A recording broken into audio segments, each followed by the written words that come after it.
Hi, good afternoon, everyone. Welcome to 90% II, Change and Continuity after the Singapore 2020 general election, a review.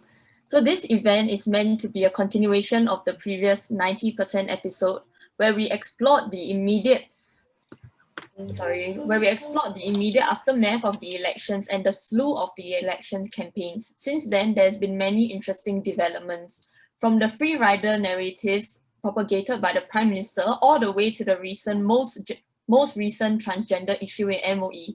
The Singaporean society is now turbocharged with shifts in societal focus against view of citizen sentiments. And now we will have some opening remarks from the speakers, starting from Professor Bilveer Singh. Okay, Nell, thank you very much. First and foremost, good afternoon. I would like to thank the team behind this event today. And this is the 90% group. Maybe somebody may want to ask, what do you mean by 90%? We will talk about it in the process. But thanks to, in particular, Winston, Nell, and Deborah. Number two, I think the PS Society is part of the Department of Political Science. So on behalf of the Department of Political Science, I'd like to wish and thank PSSOC for the excellent job done now. But more important, the plethora of activities they've always undertaken had it not been for COVID. So thank you for keeping the department's flag flying, whether it's in-house in the department or at a university-wide. And once in a while, like you all did at the PSSOC meeting after the election. So thank you for that. Number three, you know, as Nell mentioned, this event this evening is almost akin to what we had earlier. So I'll call this 2.0. So we had an initial discussion on the election, after the election, and Dr. Walid, Felix, Alan Chong, myself, we were all involved then. So in a way, we are continuing with that, and some continuity there. The only difference is that a book has come out from us following that. So I think it makes the discussion more interesting in the context of what we were talking about and where we are today. Next, I think we are all teachers here, whether I'm from NUS or we have Alan and Walid from NTU, Felix from SIM, we got KK, alumni of the department, and now at IPS, also within NUS. So we are teachers in our own way, and our students are very precious. So this session is for you, whether today you are from NUS, NTU, or SIM. So we like to be student-centric, so please make the best of today's event. And I also like two last points, and then I stop. Two last points. A lot of the books on Singapore politics and Singapore other things have been published by World Scientific. And I really like to take this opportunity to thank World Scientific for always being up there, keeping the flag flying, because they have a particular mission that if they are not going to publish and print books on Singapore, who else is going to do it? Okay, and because of them, that whole concept of keeping ideas floating has been part and parcel of their mission. And with regard to this book, and many more on the way, I know that they play an important role as far as that is concerned. On that note, I think maybe later on, Felix or what, they have actually brought the book to make it accessible to the students as much as possible. Maybe someone else can talk about it. But finally, again, for the students, I think today is a very unique opportunity in another way. Let's call a spade a spade. There are not too many specialists on Singapore politics in this country. They're not, okay? And if I may be arrogant enough to say that almost all, more than 80% of the national specialists are actually with us today. Yeah? I mean, the one who did not participate this time, who participated the last one, was Professor Eugene Tan from SMU. The rest of them are all here with us. whether it's Walid, whether it's Felix, Alan Chong, and KK up and coming. And what makes me very, very proud is they all have got their footprints in the Department of Political Science NUS. They are young, they're dynamic, they're daring, and they're there to think out of the box because they believe there's no box. And because of that, I think there's a lot of future as far as Singapore politics is concerned. We don't believe in taking sides, but we will not run away from taking a position if we believe is important. And I think you see that, be it in this book or many other things, these panelists will always talk about whether you're a writer of the book or not. So on that note, I'd like to stop, and then hopefully later on in the Q&A, let's have a no holds bar discussion. Okay, thank you. Thank you very much.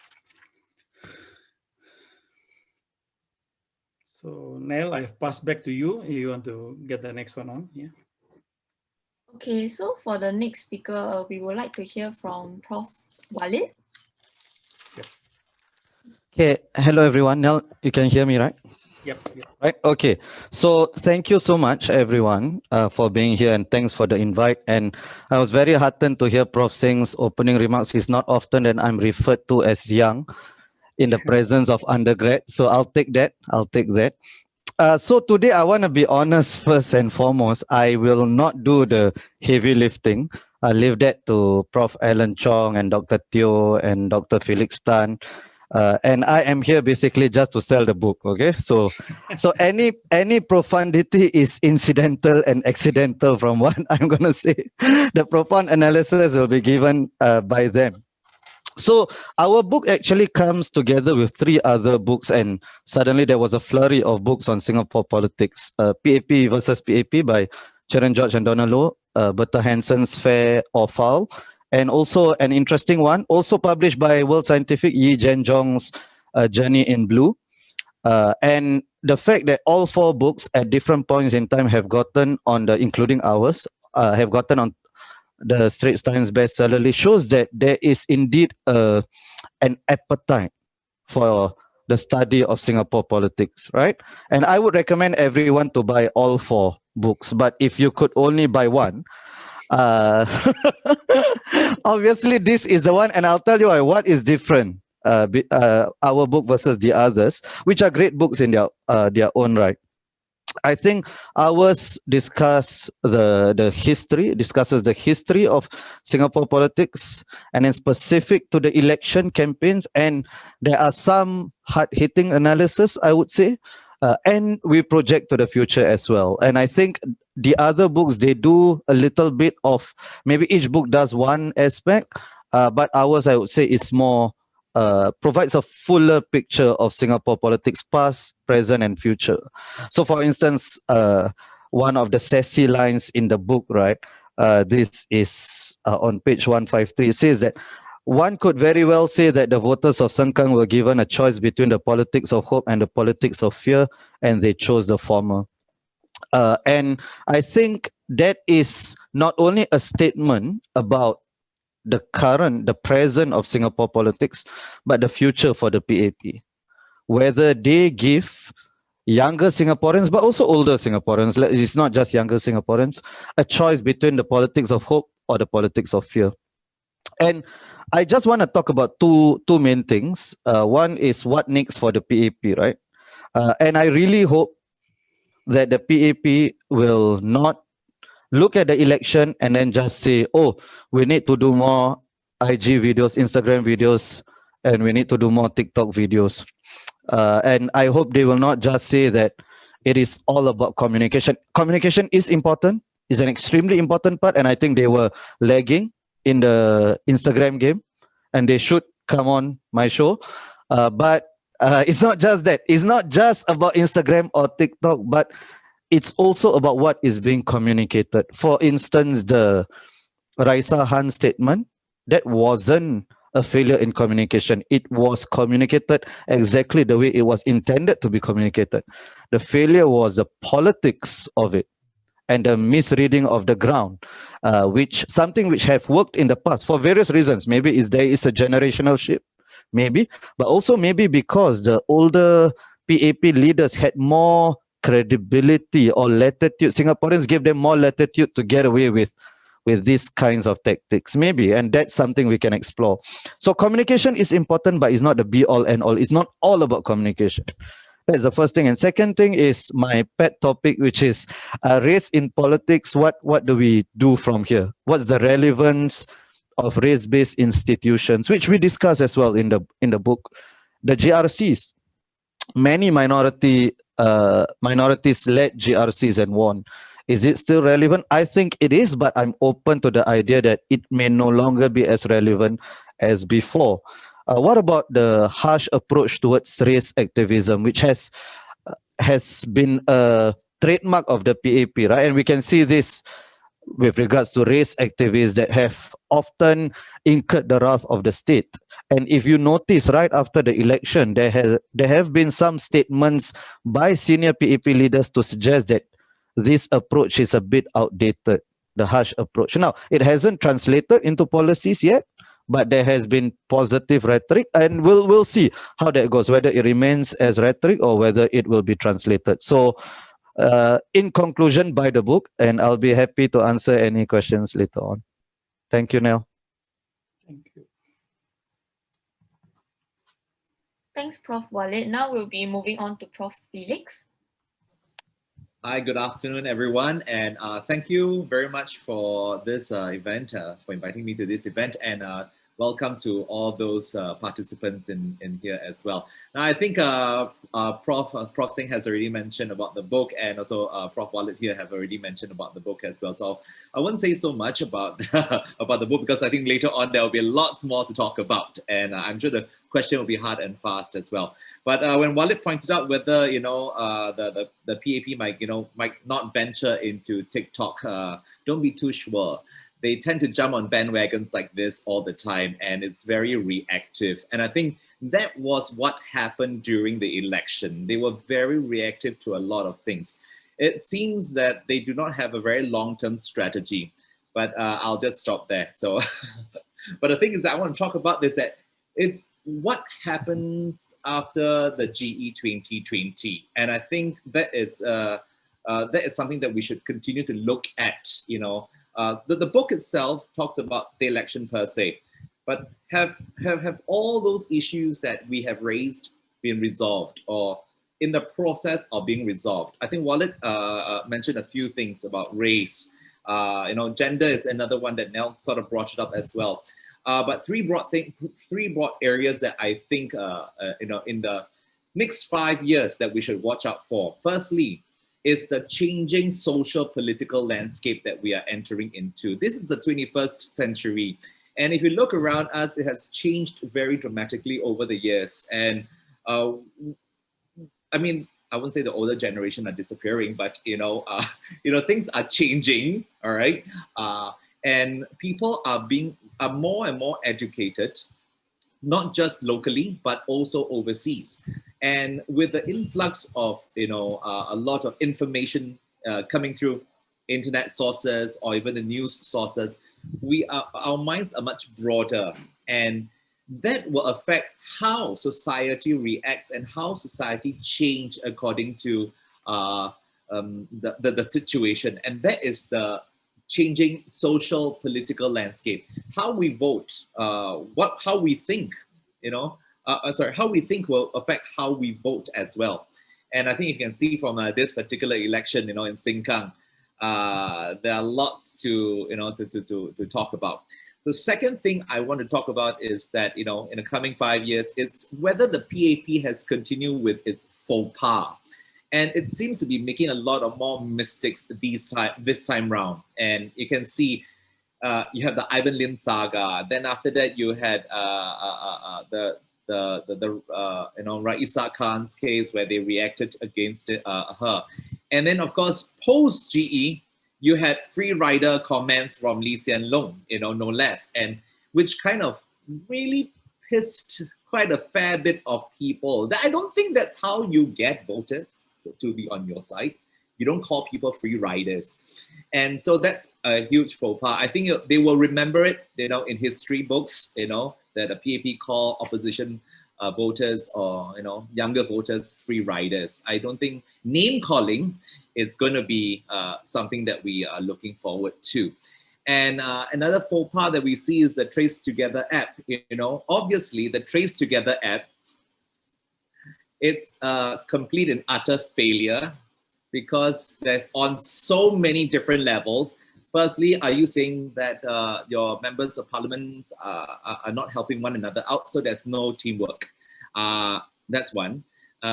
You did not raise this matter up like for the good 9 months or 6 months, and no one told you about that. So again, a lot of faux pas along the way, and I think that needs to be dealt with as well. And I think also, just to bring back on the first one about social changes as well, and leading up to this faux pas, is how the PAP will react to the changing social landscape. I think we mentioned about the LGBT community, and I think in recent weeks we have heard about the MOE response to the transgender case, and I think the issue is not resolved, but it has opened up the debate in public, and I think a lot more division we're going to see. But I think as a recent IPS survey has also done, there is still conservative lot, but the liberals are rising. So maybe give it another 5 years, we'll see a huge disappearance of the conservatives, not because they get wiped off, but yeah. And of course, the third and final area that I want to look at is actually the rise of the opposition. The thing is that we always forget that the role of the opposition is so important in Singapore. And I think, we can talk about the PAP, we can talk about, social changes in Singapore, but what about the opposition? And I think if you look at the parliament session, Pritam Singh has done a very fantastic job up till today. All right. But the huge question is, can he sustain in the next few years? Not just him, but can his team sustain for the next 5 years as well to come? Because thinking they have to move ahead, they have to think of the next election. They cannot rest on their laurels and say that we've done very well in the last election. That's good. That's good. That's fantastic. But it could be an anomaly as well. So, we have to look at how that opposition is going to develop itself in the coming years. And not just the Workers' Party, but the SDP, and you got the PSP, which you got 2 of the members in Parliament as well. So I think we need to look at the opposition and see what they can do in the coming years. So that's what I want to talk about. Thank you very much. Over to you now. Thank you, Prof. Felix. Now we'll have Professor Alan Chong from RSIS to say a few words.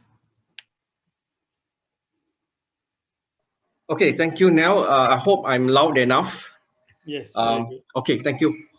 I think Walid and Felix have already said a great deal about how the book addresses general elections 2020.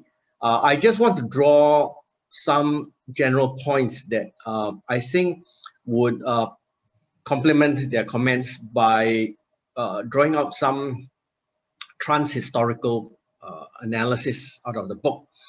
So this is, to me, not just a book about GE 2020 and its aftermath. It's also posing several questions, in my view, about the direction of Singapore's politics.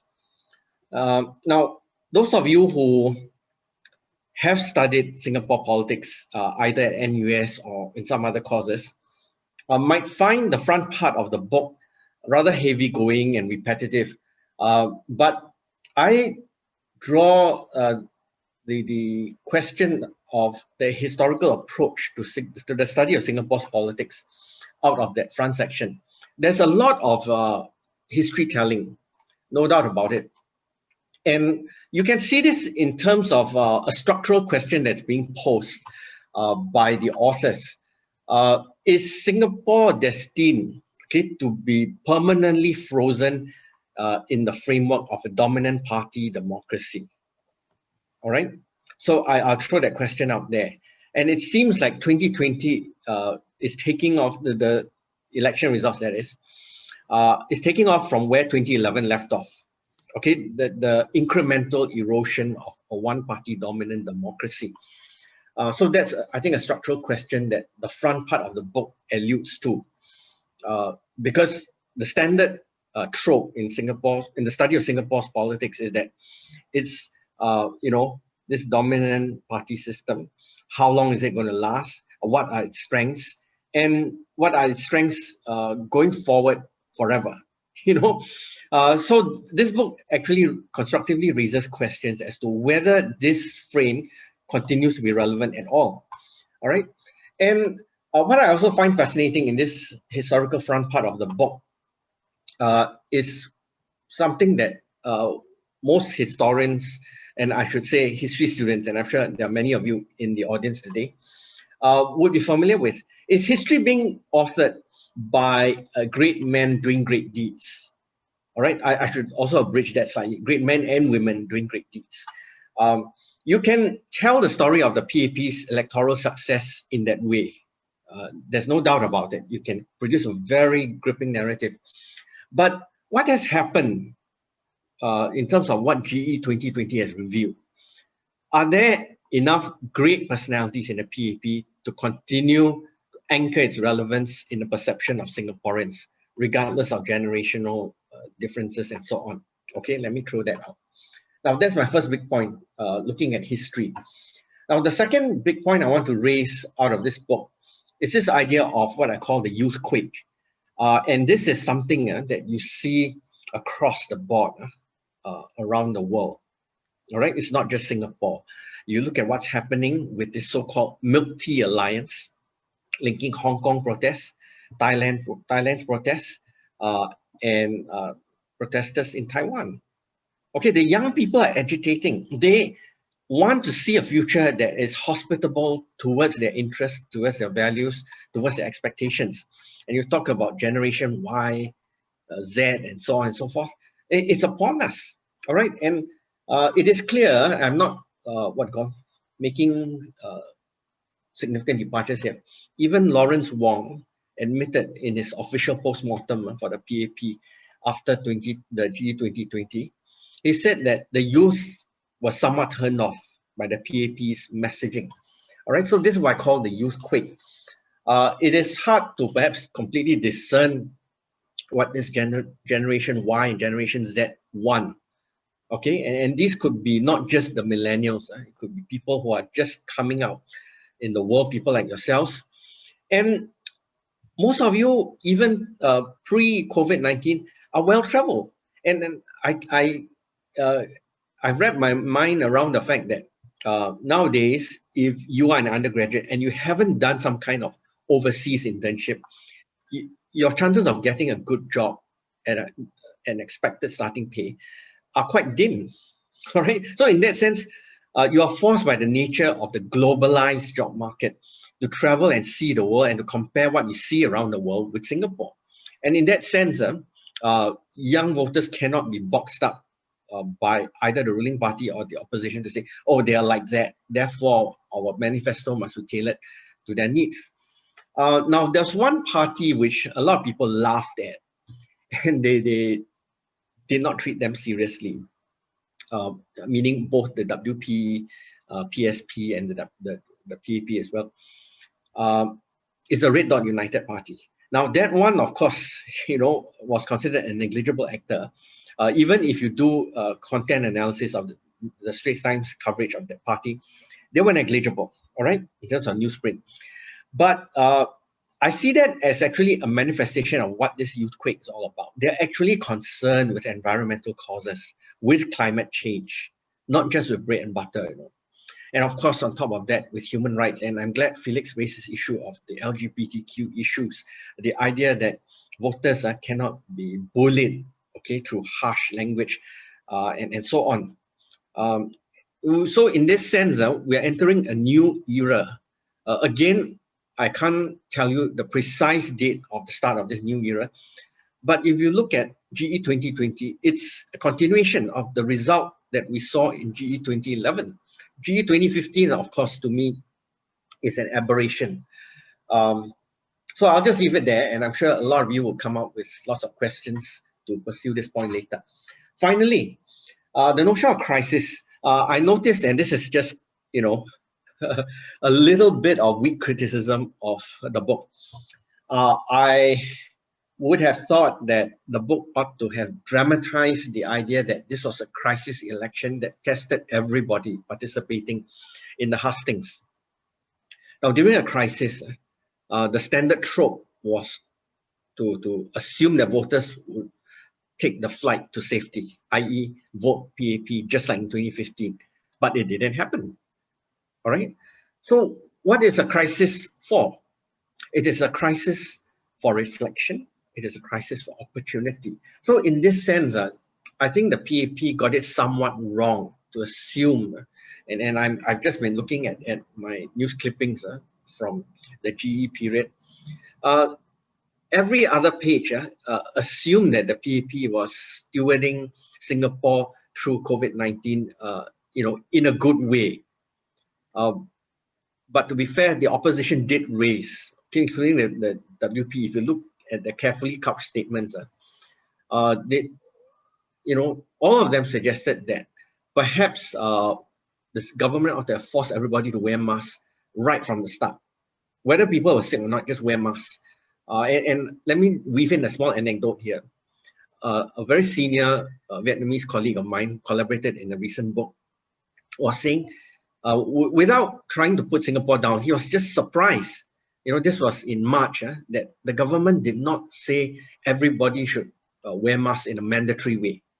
He was surprised. And to some extent, you know, much as we think that the Vietnamese government is a socialist one-party state and so on, and that it will naturally opt for draconian measures. But if you look at Vietnam's infection rates for a long time, until the recent outbreak in the northern provinces, you know, they had a good record, in part because it was draconian. Everybody had to wear masks. All right, so I think that was one possible misstep if one reviews the way the government handled it. Again, you know, those of you who are partial towards the PAP argument might say that, look, at that point in time, our medical experts were divided. Should they or should they not be forced to wear a mask?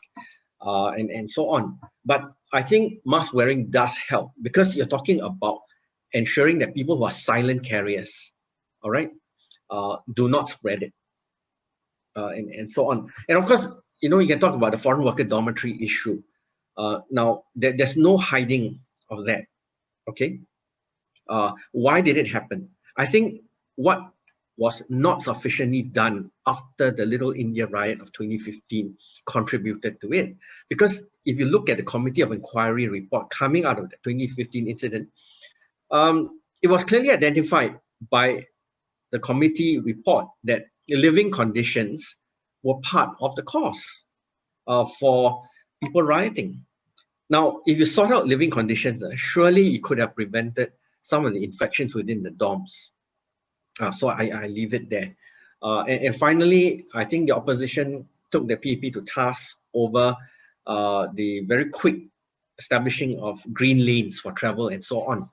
And you see that this is a matter of caution. And if larger tourist-dependent economies like Australia and New Zealand are still wary of reopening tourist travel en masse, then maybe the opposition did have a point that we should have waited and waited.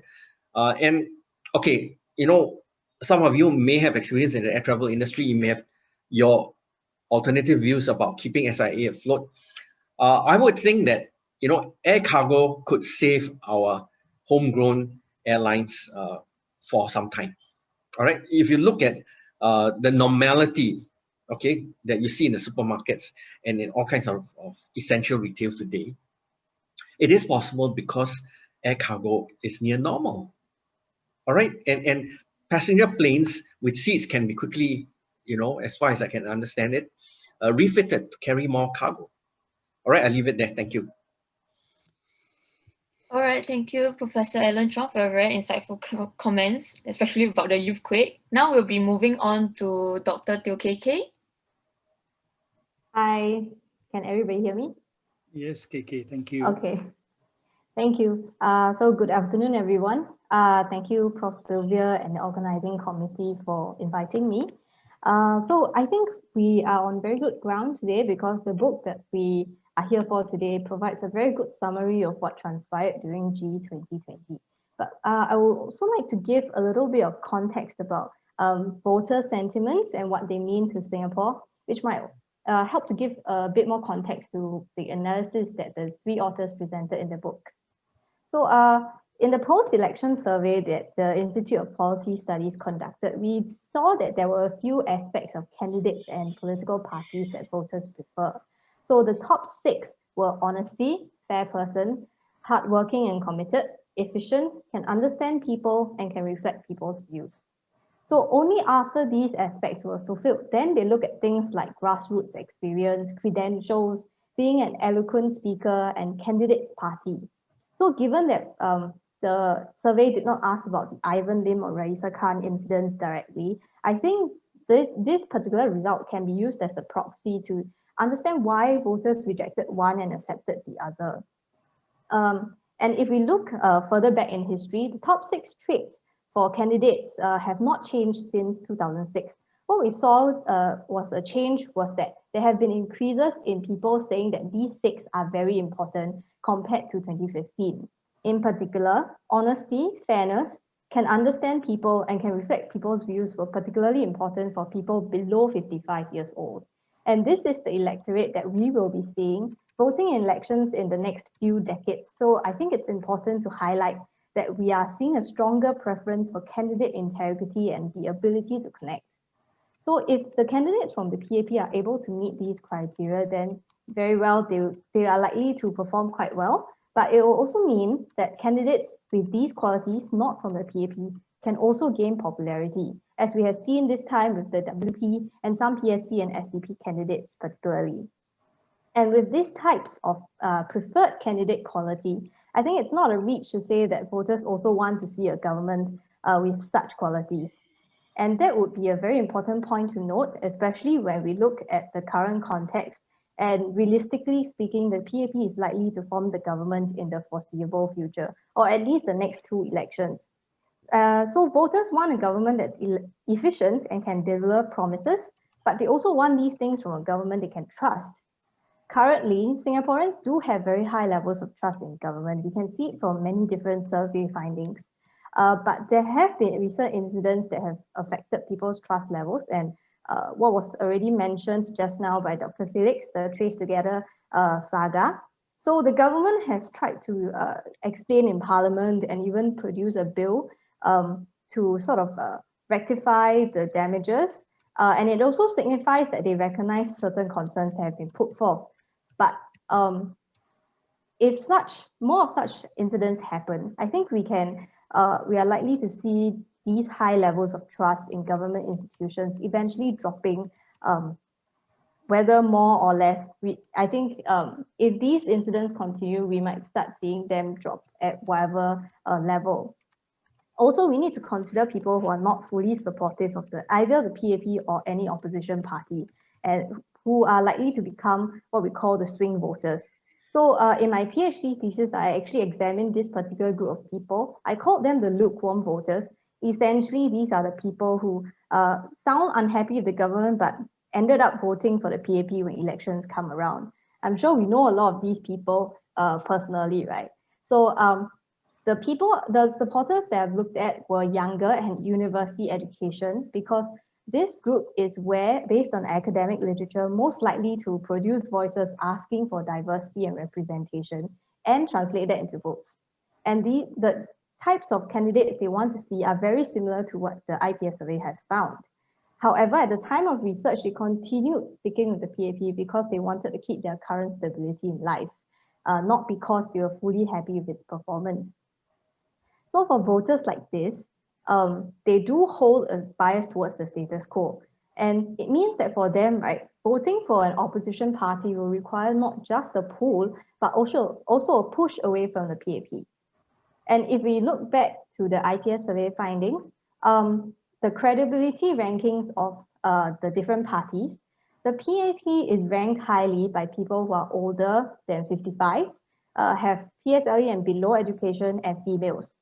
Meanwhile, the WP and the PSP are rated higher by people who are 39 years and below, who work in PMET professions, have secondary and above education, and are males. So it means that people who are in white-collar jobs and have higher education value integrity and honesty in their candidates, and also see the PAP and PSP as credible. So the pull factor seems to be already present. If more pushes occur, we might see larger numbers voting for these two parties in the next few elections, or even whatever party that emerges with these types of candidates. So I do agree with what this book says, that the PAP cannot just focus on material needs, but they also need to make sure that they re-establish Singaporeans' trust in the government. If not, the bias towards the status quo right now is likely to slowly erode, and other qualified candidates who emerge from credible parties will likely have higher chances of being elected. Unless, of course, we see the 5G surprising us all in a few years' time. Thank you. Thank you. All right, thank you, Dr. Teo. That was very insightful, especially the findings. Now, before we go on to the discussion session, we have one last speaker. That is Saishwar. Okay. Thanks, Nell. Also, thanks PSSOC for inviting me to this panel as well.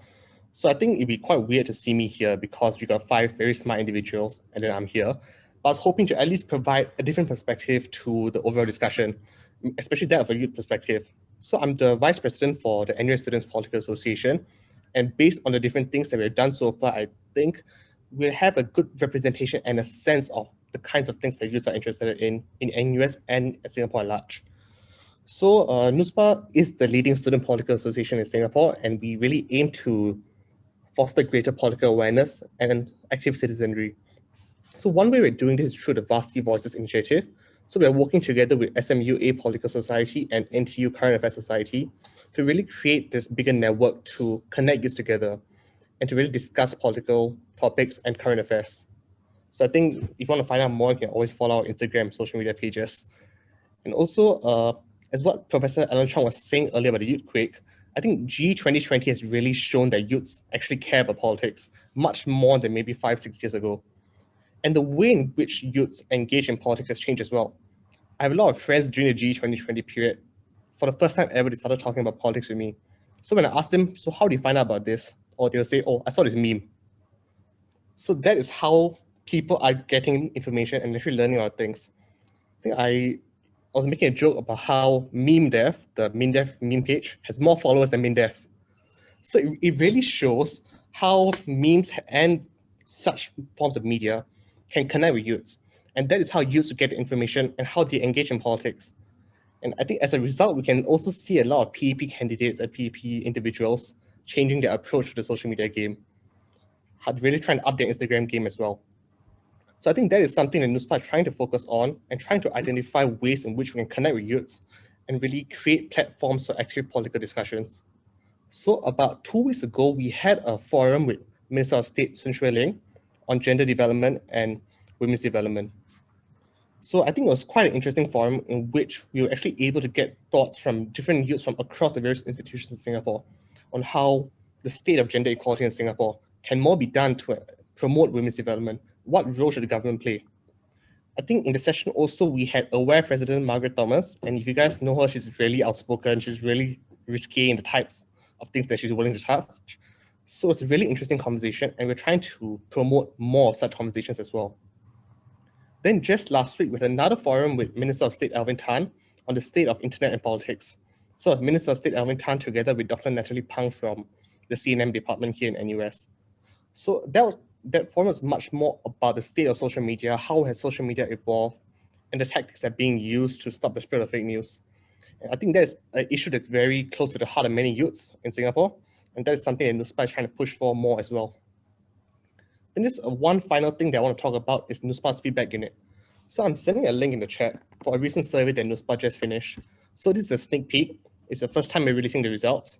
So we have an infographic of we surveyed about 100 plus youths across Singapore from various institutions, NUS, SMU, NTU, and I think the findings are quite interesting.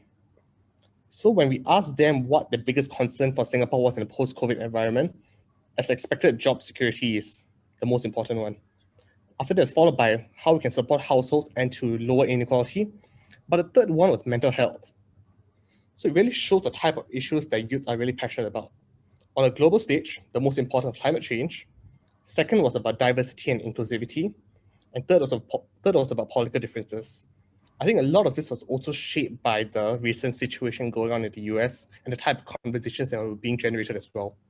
But it shows that the youths really care about social issues and more could possibly be done.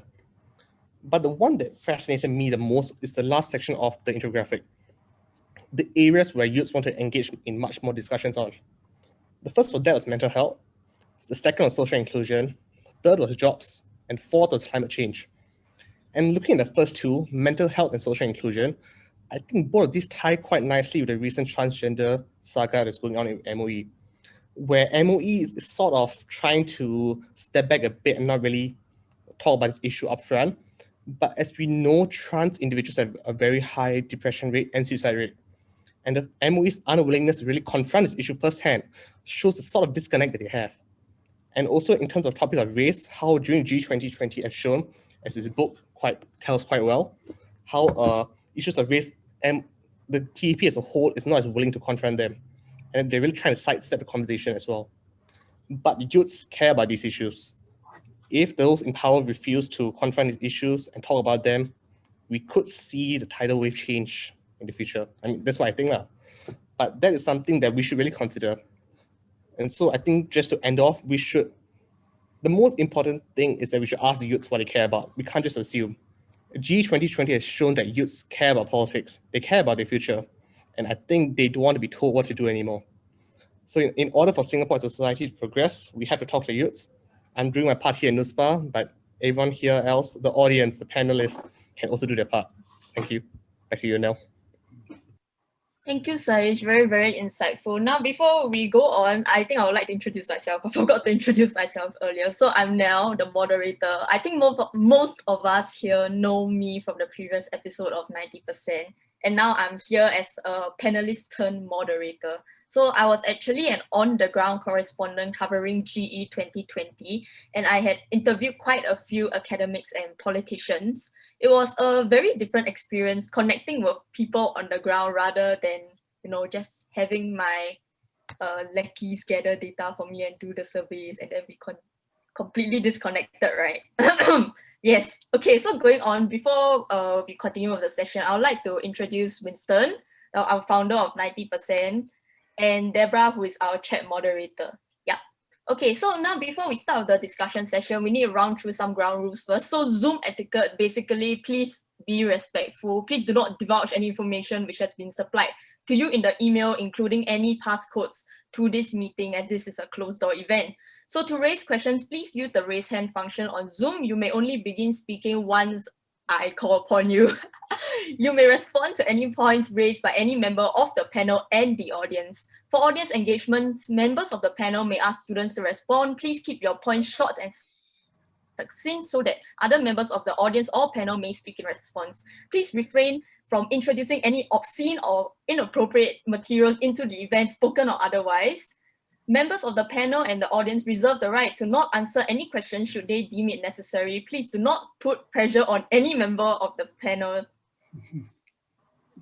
Now, to gather your questions, we will actually be using Slido. So for those of you who are familiar with Slido, you just send your questions in to the website and you can upvote or downvote the other members of the audience's questions. So the room code here is actually 81739. And please raise your hand before you can speak. Okay, now I will just give you guys maybe 5 seconds to note down the code 81739.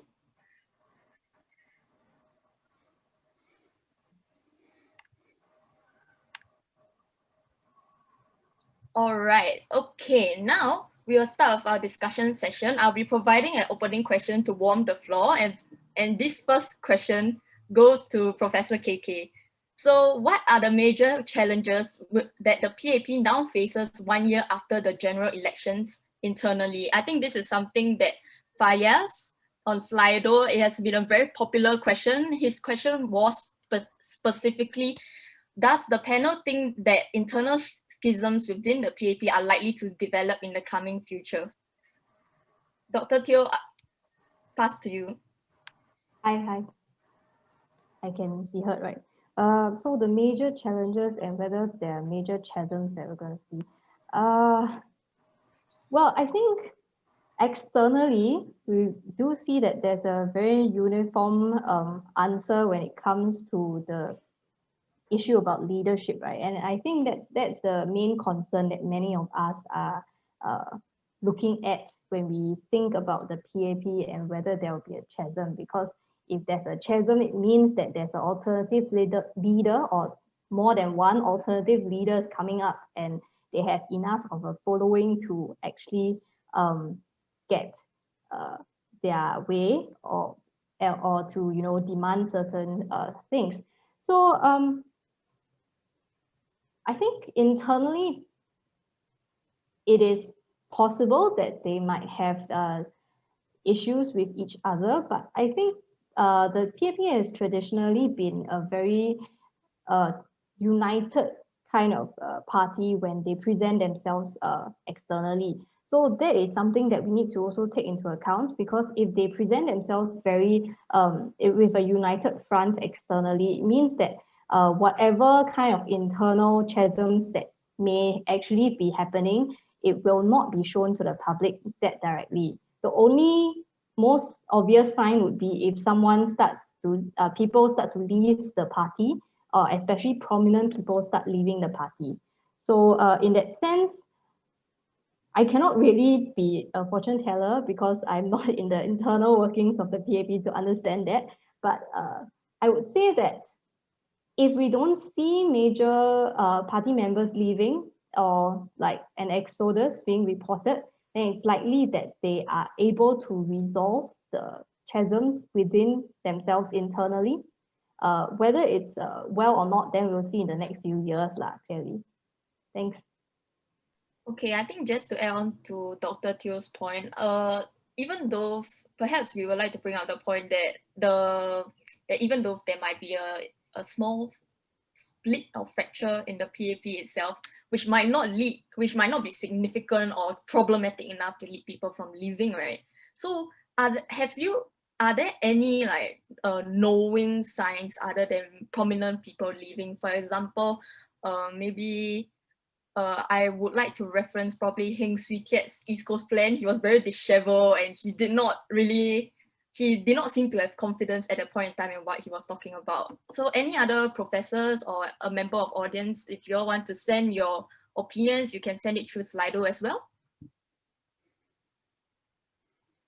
So any speakers who would like to interject, please do.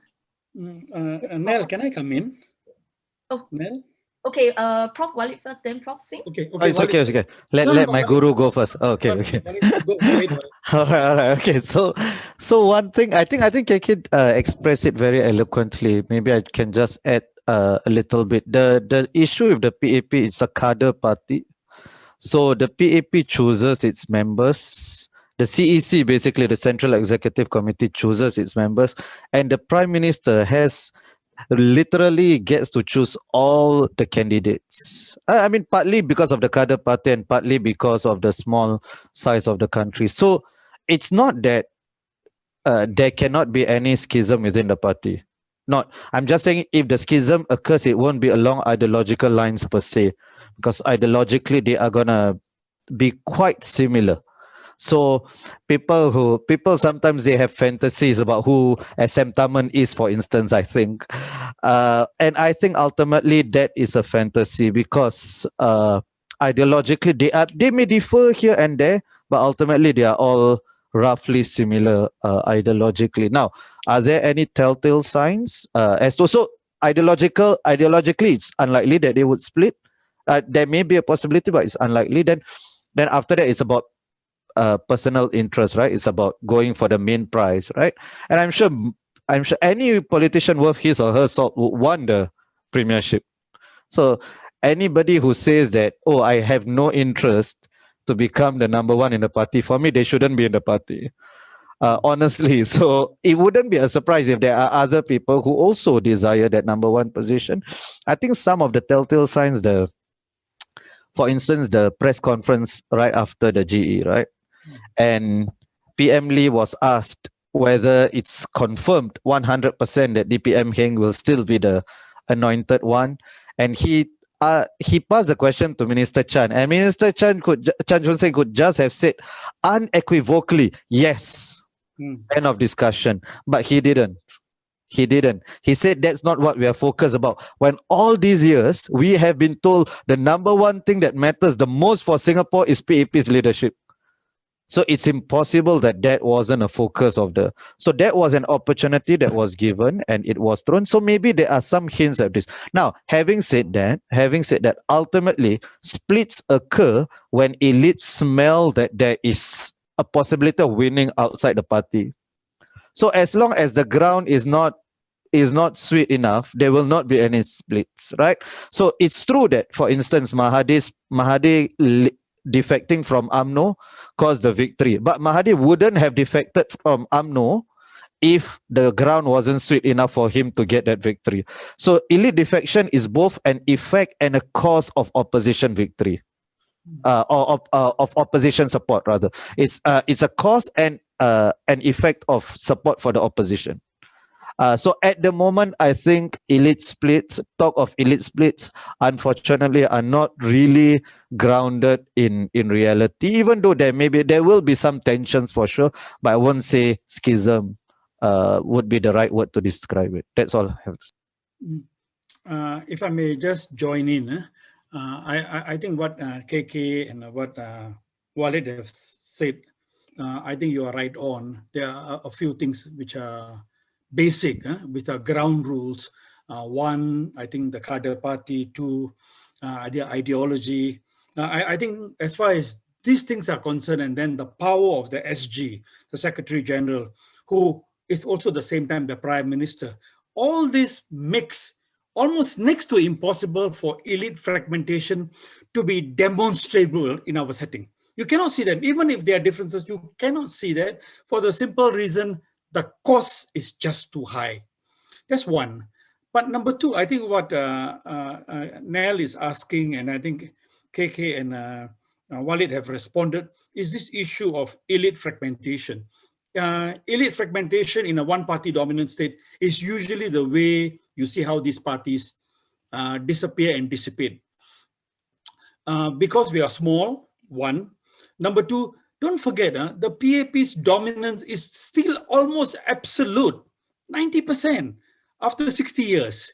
So to break away is not that easy, all the more when you are actually at the crossroad of the 3G passing to the 4G. I mean, how long more does PM Lee going to hang around? You tell me. But what is significant, and I think hence the question is, what does the optics of national politics as far as the PAP says? I think that's significant. When Lee Kuan Yew was Prime Minister, he made it absolutely 101% clear who his successor was. When Goh Chok Tong became the Prime Minister, he made it almost the following day absolutely clear who his successor is going to be. Now, after 16 years as Prime Minister, in fact now going to 17, PM Lee institutionally has made it clear that he is Heng Swee Keat. But sometimes there is this sense that it is not really that clear at the same time. I mean, you would need to give your next Prime Minister ground, experience, a sense of sitting on the chair to feel the chair, and people can feel that he's the next Prime Minister. He had an opportunity during the recent holidays. He did not hand over. And therefore, this fuel speculations. I'm not saying Heng Swee Keat will not be the next Prime Minister, but optics like this doesn't help and merely creates difficulties for the coming incumbent. And don't forget, Heng Swee Keat is not young, he's getting old.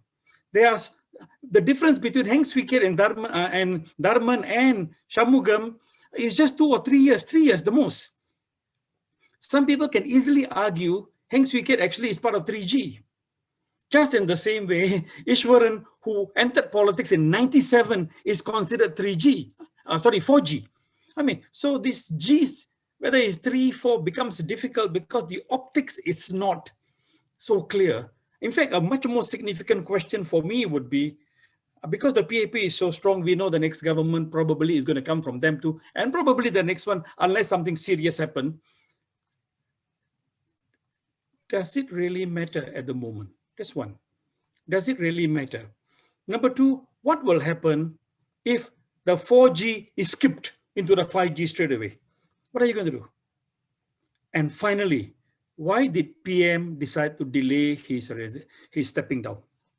No, these are optics. These are optics. While we are not soothsayers, I think you go to Serangoon Road, you ask the parrot, maybe he got a better answer than us. But I think we may not be able to answer the question, but the question itself, I think, is far more important. And this begs another question.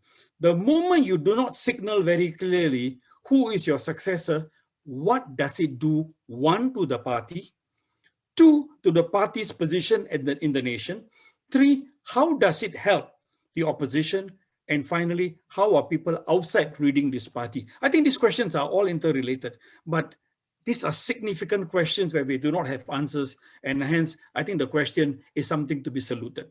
Thank you. Okay, thanks, Prof. B. Now, Professor Chong would like to interject. Yes, please.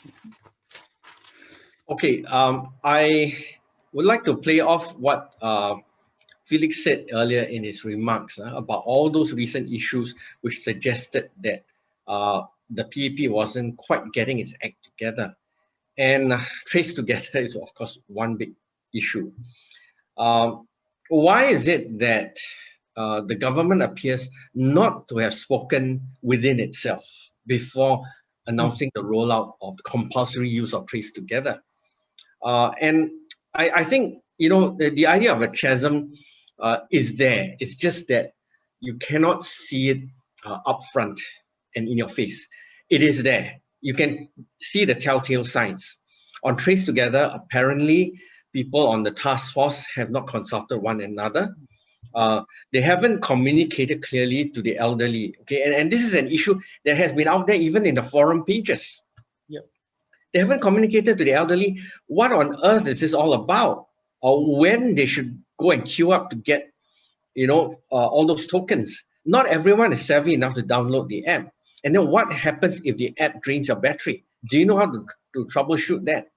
You know, and then, you know, one can segue into, you know, the discussion of digitalization in the future economy. Okay, I know this might not be a topic that interests some of you, but it also reflects this idea of a chasm. Okay, you look at a very traditional economic sector like transportation. Now, how much disruption is there apart from the pandemic saying, oh, we're all afraid of sending travelers both ways, multi-directions and so on. You know, it's an old-fashioned industry that will recover very quickly once the pandemic is beaten back through a sustained vaccination program. Now, I think the government messaging needs a lot more polish. And I hope those of you who are getting into government as soon as you graduate would bear this in mind. You cannot say disruption is the way forward. No. If you look carefully sector by sector, especially if some of you have got friends or family working in the night entertainment industry, how can you digitalize that? You cannot digitalize a chat in a pub. You can't.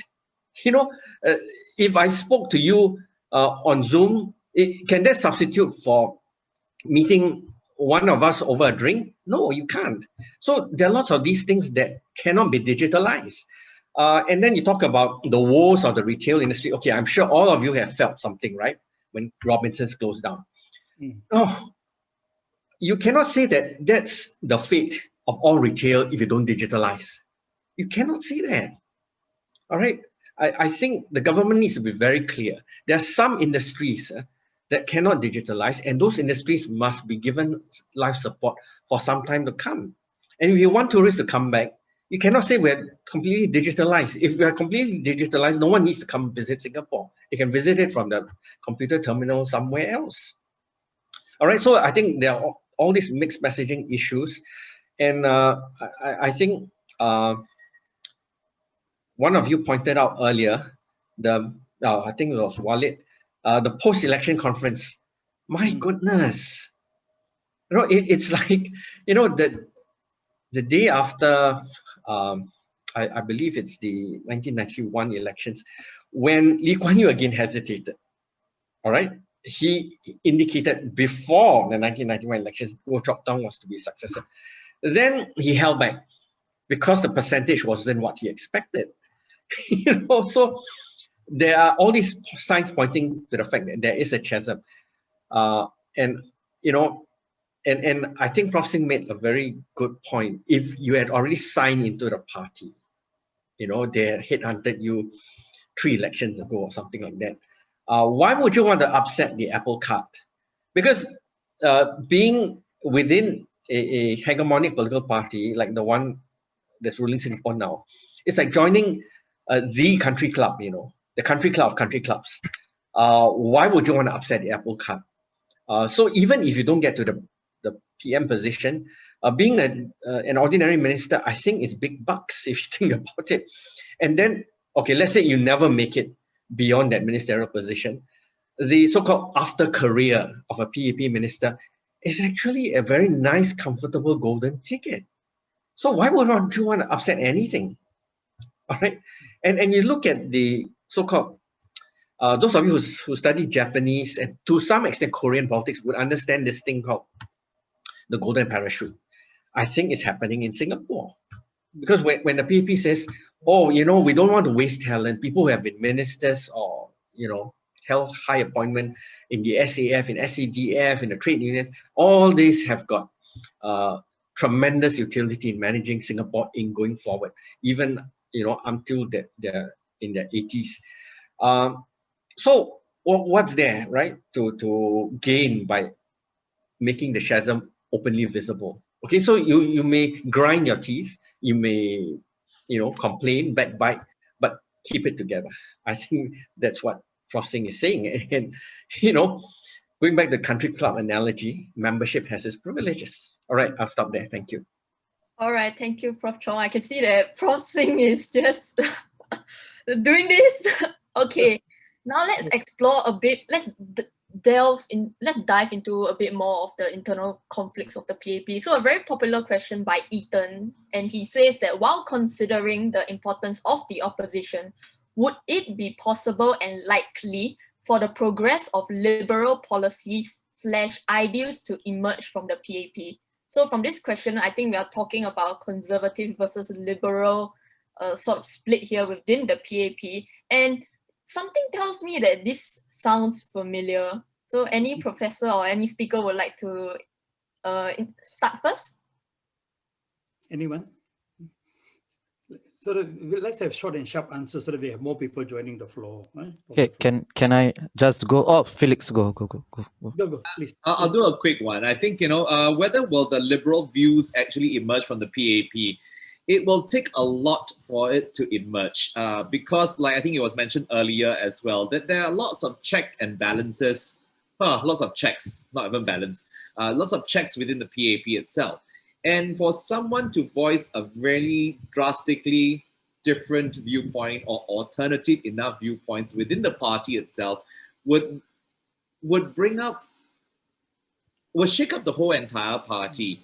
And I don't think they are in a position or they want to, you know, change anything within the party at this point in time. They are all comfortable at that level. They are just comfortable being where they are. And I think you also have to understand that how PAP came up in the very first place.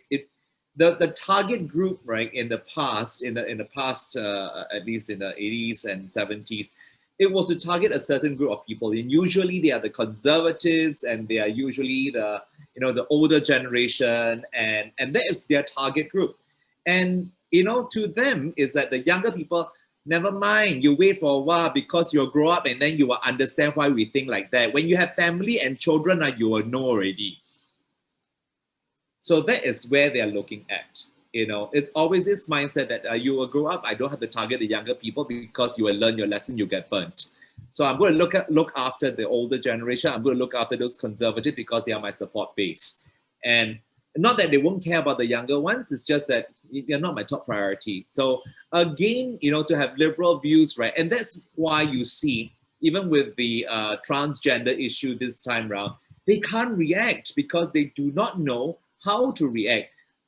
I'm sure there are some very liberal voices within the system itself and just say that, you know, we should just support the transgender community here or the LGBT community here. I'm sure they want to say that.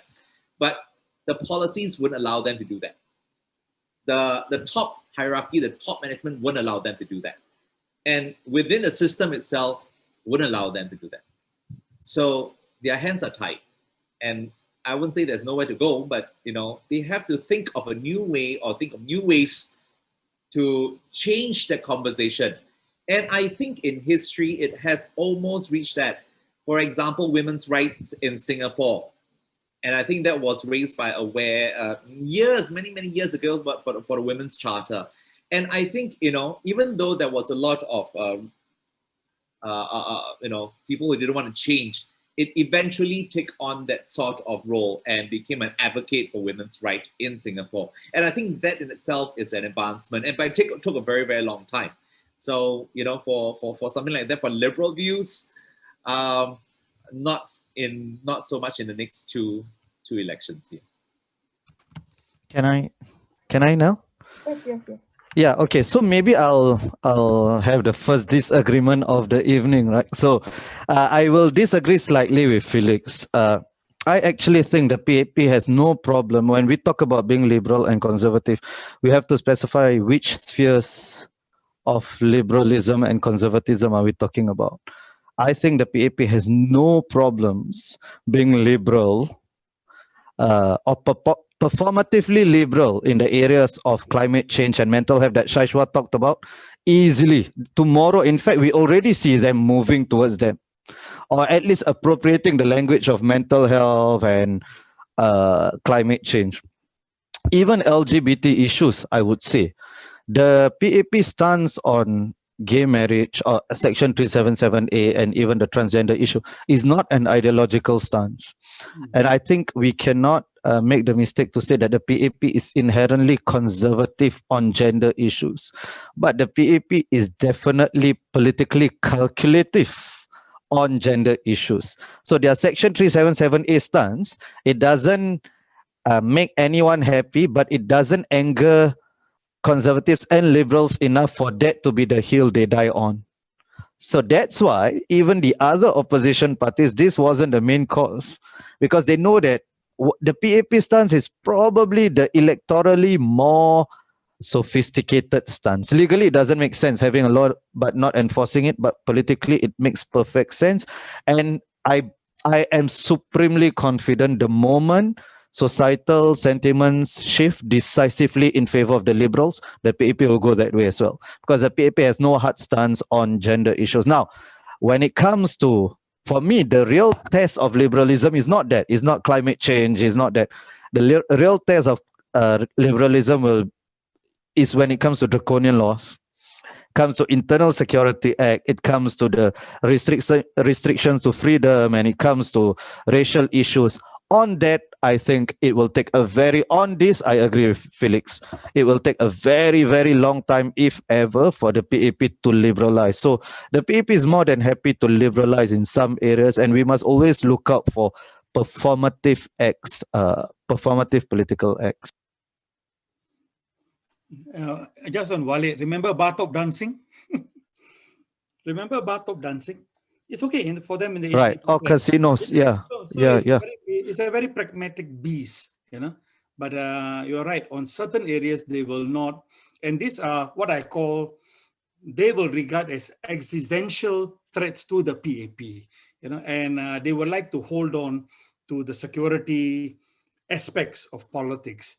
And the other thing on this is, for Singaporeans or for students here, I think there's a lesson learning from things happening elsewhere. The lesson learned is, if I give up ISA, if I give up the Sedition Act, what will happen to me? And the lesson they have learned is what happened to Najib and the Barisan Nasional once they let this go. Even come to ISA, what happened to the Indonesian government the moment they let go Undang-Undang Subversive? So the lesson learned, they will not let it go, even if their value is for decoration purposes. Of course, we know it's not decoration purposes, but they are not about to give it up because it is what they call a toolkit. On other areas, the PAP is such a pragmatic party, you know. And I think as the, how many of you, I mean, unfortunately, because of COVID, we have brought in so many 4G leaders to our classroom. The way they have spoken is unbelievable. I tell you, they just sweep you off the floor, which a 3G and a 2G will never do. So you're absolutely right. So I think it's testing times. And I also believe that we are only going to see the real change in the PAP the moment Lee Hsien Loong is no longer Prime Minister. The moment he disappears, I'm sorry, I don't want him to disappear. I mean, the moment he's not in the party as a Secretary General or PAP or PM, you are going to see the real change. Because remember, in one ship, you cannot have two captains. That's the philosophy they operate. And I think there is also this Asian concept of power. Do you split power, share power, devolve power, delegate power? I think the PAP concept is very, very clear. Power is centralized in the SG and in the Prime Minister. So all this notion of changes, even Lee Kuan Yew, in fact, in the later part of the life became somewhat tolerant of the pink, right? He became somewhat tolerant of the, not because he agreed with them ideologically, but he found the pink dollar very useful. It was he talked about the pink dollar, but and he would close one eye about 377A. As long as you don't make a public nuisance, we can live with it. So definitely, I concur that the liberalism and the conservatism of the PAP actually needs to be drilled further, and nobody in the PAP is about to shake their position and their, if it means losing power. But the challenge is going to be what happens to the 4 and 5G. It will be interesting. Are we, in fact, I throw a question now. Are we going to have a gay MP from the PAP in the coming election? A gay MP in the PAP. It will be interesting. I mean, an openly gay MP, yeah, openly gay or whatever. I mean, it will be interesting. I mean, I'm not saying they're going to do it, but the moment that happens, well, you know, we have arrived, or at least as far as the PAP has arrived, as far as LGBT is concerned, because something you are seeing elsewhere, in Taiwan, in Hong Kong, in Japan, in South Korea. Let's see where we go from there. Thank you. Let's hear more from the students. Anyone else would like to speak on this? Maybe one final speaker? Prof. Ellen? Okay, I'm muted myself. I'd like to respond to a question in the Slido. Again, I can't figure out how to type my responses directly in. So I use one question space to respond to an earlier question about the youthquake. Okay, anyway, this is a response to an anonymous question about the wearing of masks during the early phase of COVID-19.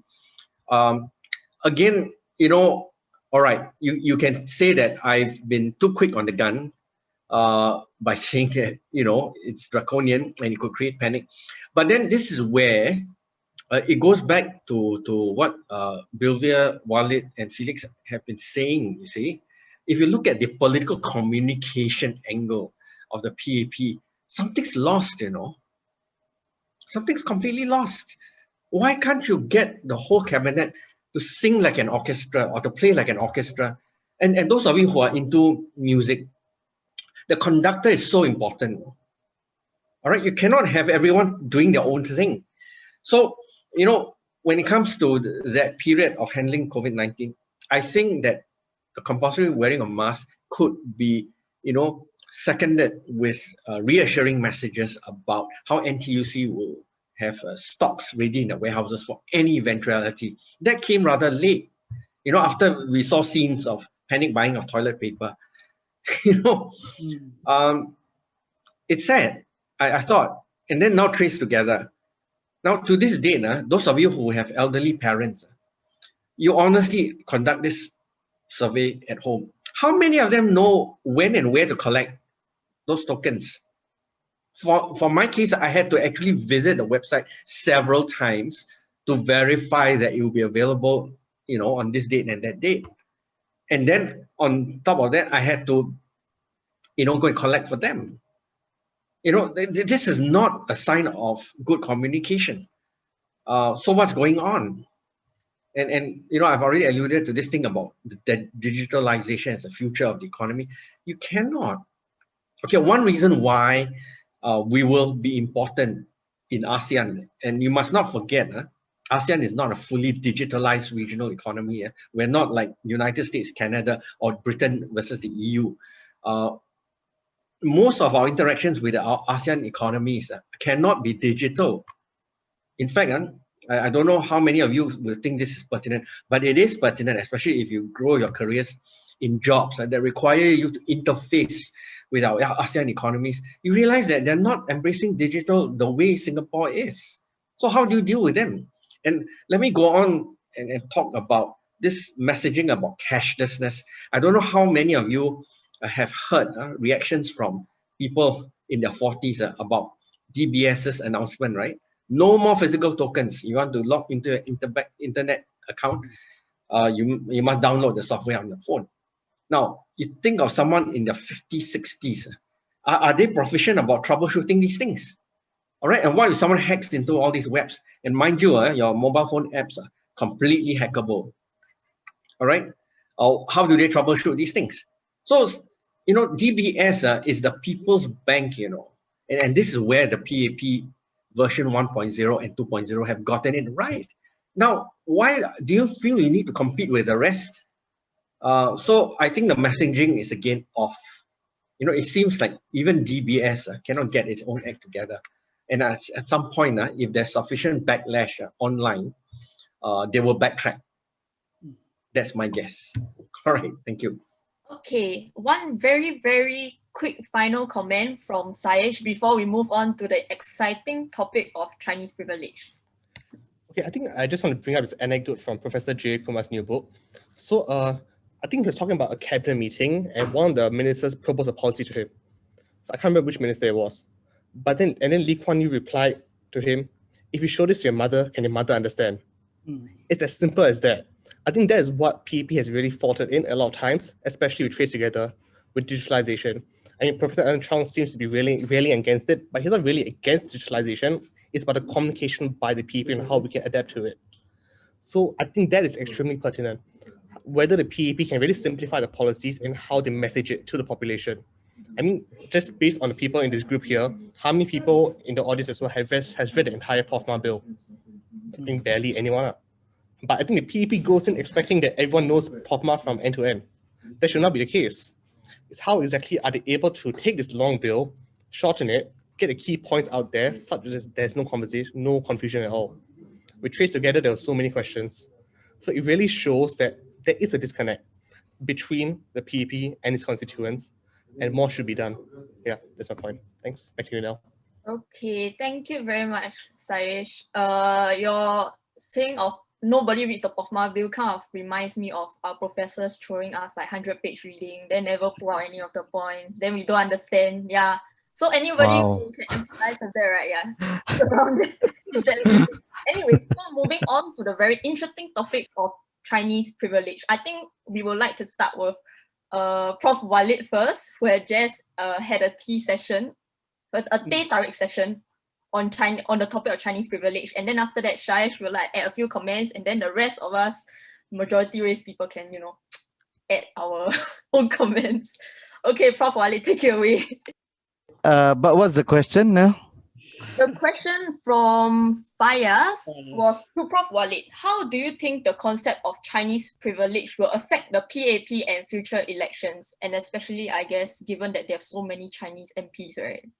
I think that's a very naughty question by Fayaz. But I will...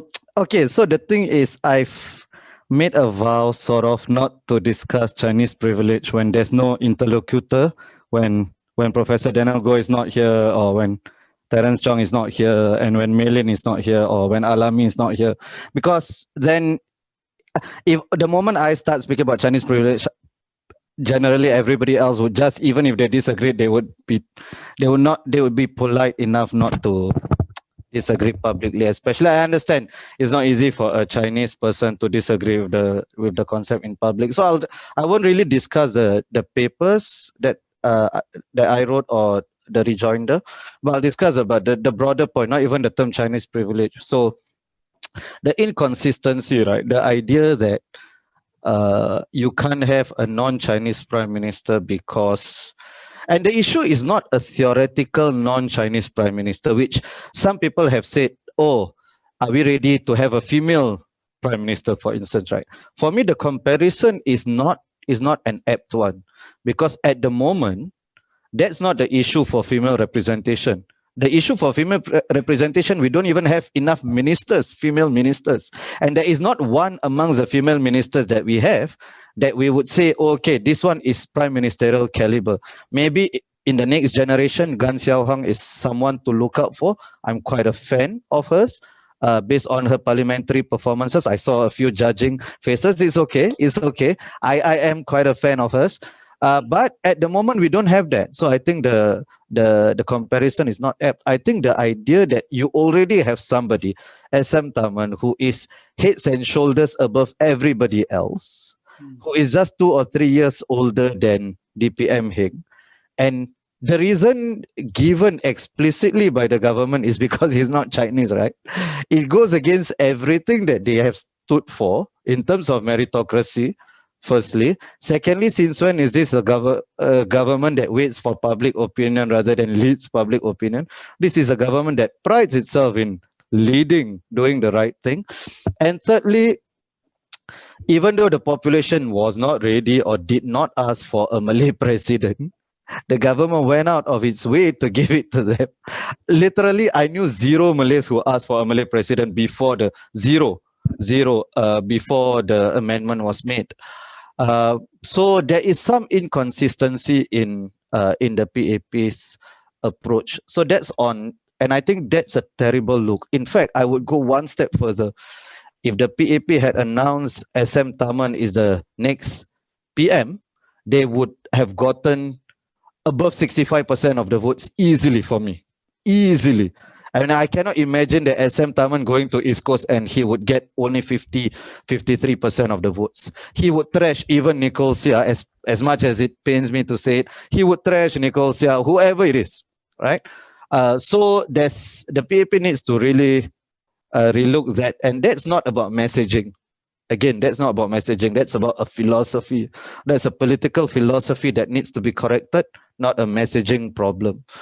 Secondly, the race-based issues, the approach towards race activism. I mean, we see what has happened to Sangeeta Tanapal, whether we agree with them. And remember how the election started. It started, the hustings started basically with one cheap shot at Pritam Singh through Alfian Saad, the strangest attack you could imagine, right? And partly that also had some racial connotation in terms of how the issue was about Alfian and his championing of race issues.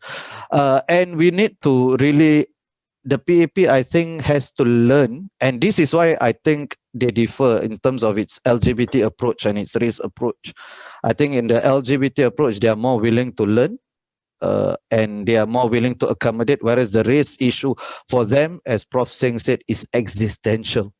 The PAP's legitimacy is not based on providing freedoms for everybody. So you can say that the PAP is anti-gay, right? And they wouldn't like it, but they can tolerate that criticism. But if you say they're anti-Malay, right, that's not a criticism they are willing to accommodate. So their approach on race will not be, or their openness to race will not be as liberal as we would like. I think a lot of people, including myself, would like it to be compared to the other more liberal issues. Okay, thanks, Prof. Walid. Saish? Okay, thanks. I think just to jump on the point about the non-Chinese PM, firstly, I think because when it says Singaporeans are not ready for non-Chinese PM, I'm quite curious where they get the numbers, and because no one asked me as well, so I'm quite curious as to where they actually found out that Singaporeans are not ready for non-Chinese PM. Second thing is the question of whether Singaporeans are not ready for non-Chinese PM or are Singaporeans not ready for PM government. If you pose that question whether Singaporeans are ready for PM government, I'm sure more than 50-60% of them are willing to have him as PM. So I think they really have to ask the correct questions and not just use these kind of tactics to hide behind the fact. And then another point I want to talk about is about the new PAP candidates in GE 2020.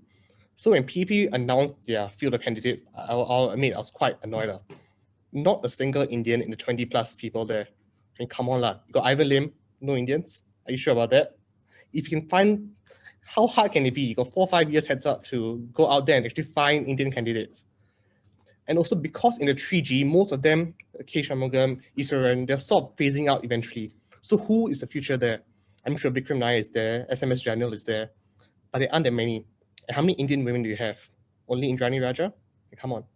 These are still a sizable proportion of the population in Singapore, and yet you fail to show any representation.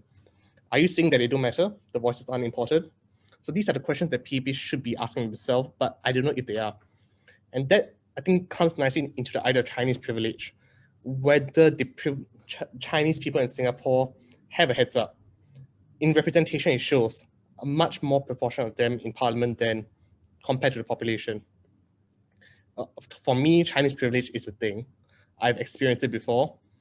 I don't think I've actually, when I'm talking to my friends, a lot of them ask me to learn Chinese, but I don't think I've ever asked anyone to learn Tamil. It shows Chinese privilege is a thing in Singapore. In any community you are, be it in the national service level, be it in the office space, there are elements of it. It may not be as pronounced all the time, but there are small things around here and there. And how the PAP tackles it is something that I think we should watch out for in the years to come, because it is only going to grow, especially the youth start to speak more. Yeah, so that's my point. Back to you now. All right. Does any of the speakers want to interject? Oh, Nell, what about asking the audience? Is they like to say anything? Anyone else? Any audience members have any opinions you would like? Just type in the Zoom chat.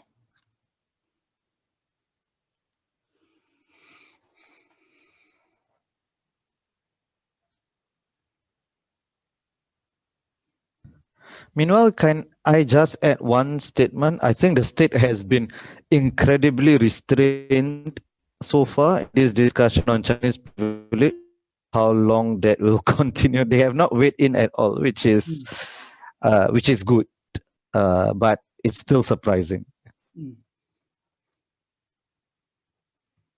All right, Prof. Alan. Okay, on this issue of the Chinese privilege and so on, I think, this is again one of those issues that are transiting between generations. I suspect PM Lee has to take a risk in putting a non-Chinese PM in place to test public opinion. If he feels confident that he's gotten a decent mandate all these years since 2004, he should try it out.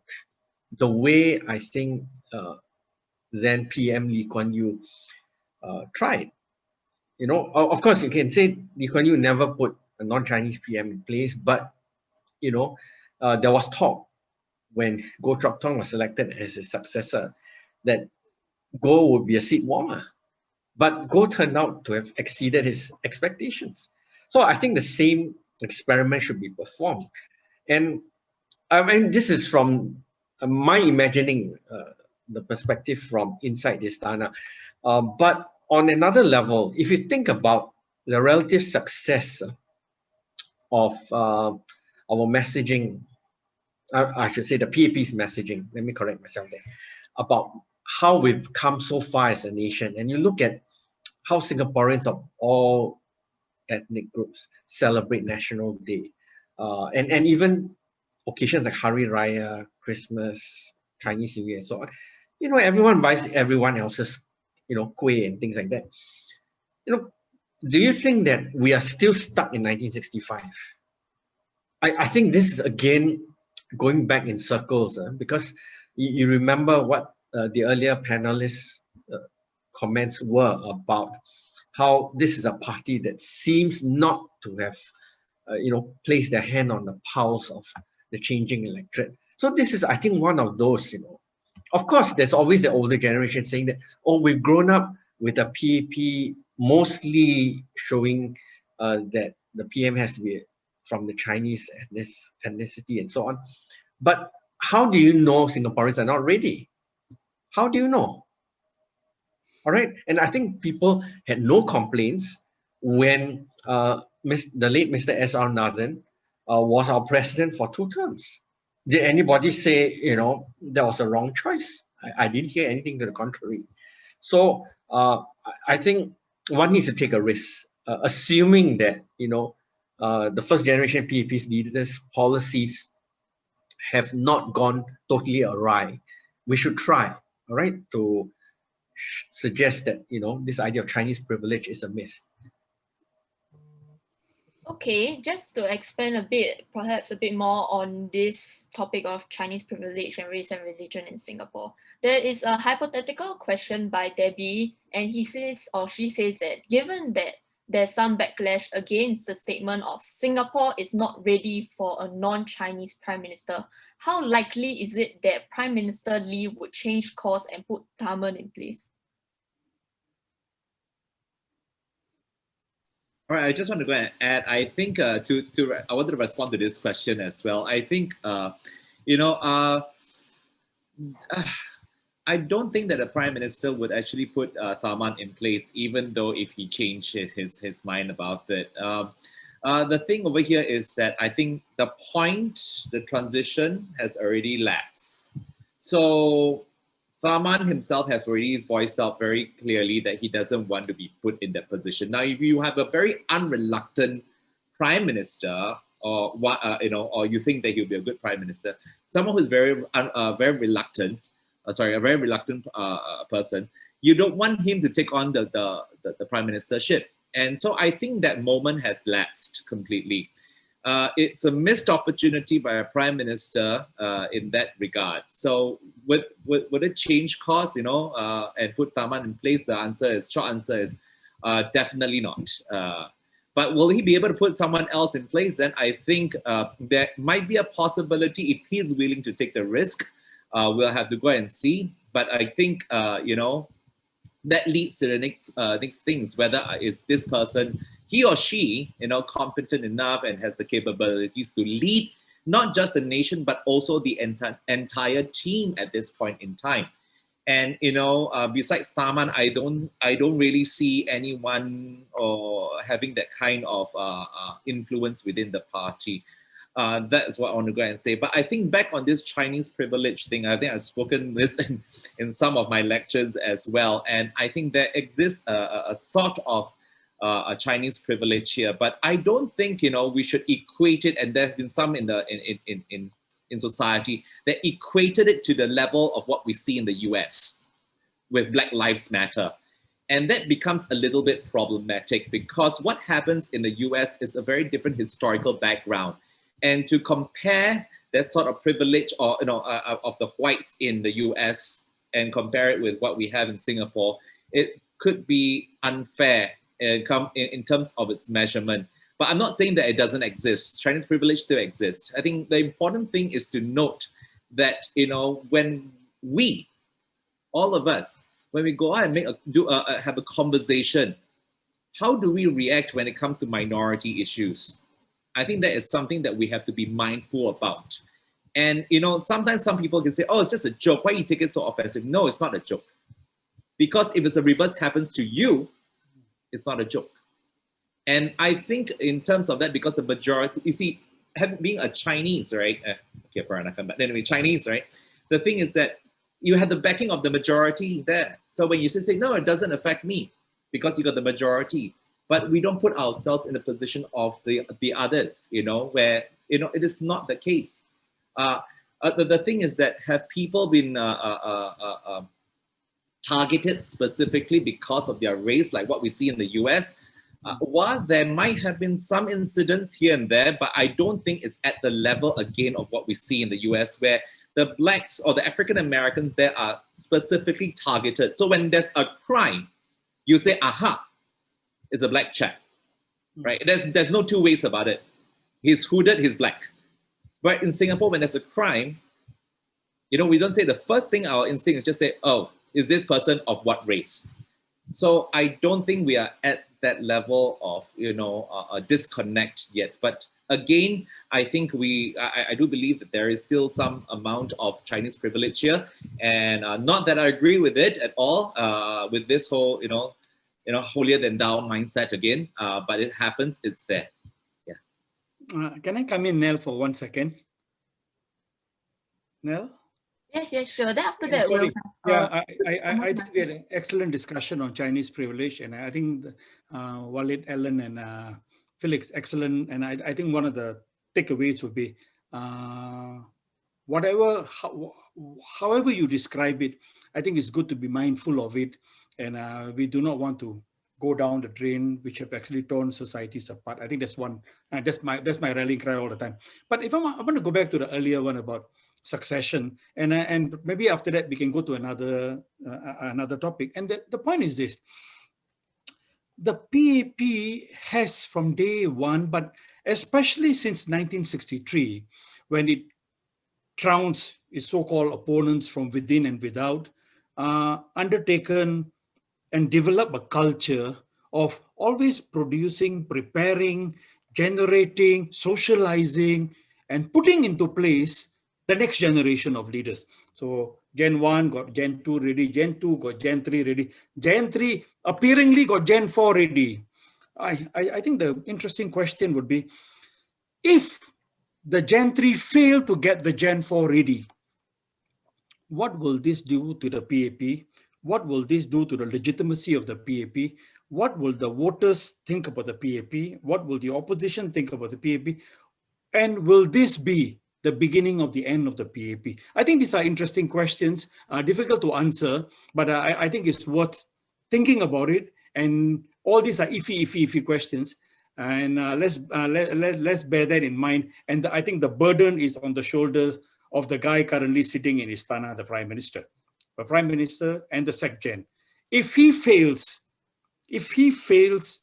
to successfully create the fourth generation, even if he skips a generation, even if the guy who got selected by the 4G leaders as their leader somehow or another gets short-circuited, what would that mean for politics of the PAP and of Singapore? I think a fascinating question.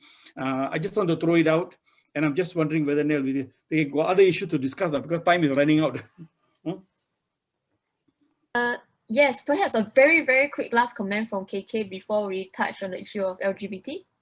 Okay, so I just wanted to say that the discussion on Chinese privilege seems to continuously be engaged on the fact that it's an imported concept. But I think what we need to also discuss as a society is whether the majority race, as a result of the numbers or policies or whatever, whether they do have an advantage or not in different different aspects of life. So that is a more important question that I think we as a society need to discuss and answer, rather than discussing whether the term privilege or advantage or whatever kind of term that's being used is correct or not. Or yeah, definitely it's not as bad as things are in the US, but we need to define ourselves by our own terms, right? So that's something that we as a society need to, as moving forward, even in politics or other areas, need to discuss and talk about. Thanks. Okay, thank you, Dr. Teo. And now we will be moving on to the issue of LGBT. So there is this anonymous question and the anonymous question says, Mr. Shanmugam talked about soul searching after the GE. Was the LGBT issue a misstep that the PAP forgot about, pushing it away from the liberals in Singapore? So this also comes in light of the transgender protest that was held in front of the MOE building. So would any speakers like to go first? Maybe we can have Saish, hasn't spoken in a long while, or any audience members. Please type your opinions in the chat. Yeah. In my opinion, I think it didn't come out during GE 2020 because it wasn't that big of an issue then in the overall mainstream conversation, because COVID was going on.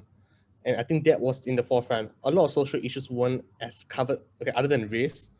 And I don't think LGBT was as covered then. But I think now it has shown that this is a very important topic to a lot of people, especially the young people in Singapore. And when Minister Lawrence Wong brought up the idea of culture wars, I was sort of annoyed because it's not really culture wars if there's always been a thing here. If people just didn't want to talk up about it, it's not culture wars, right?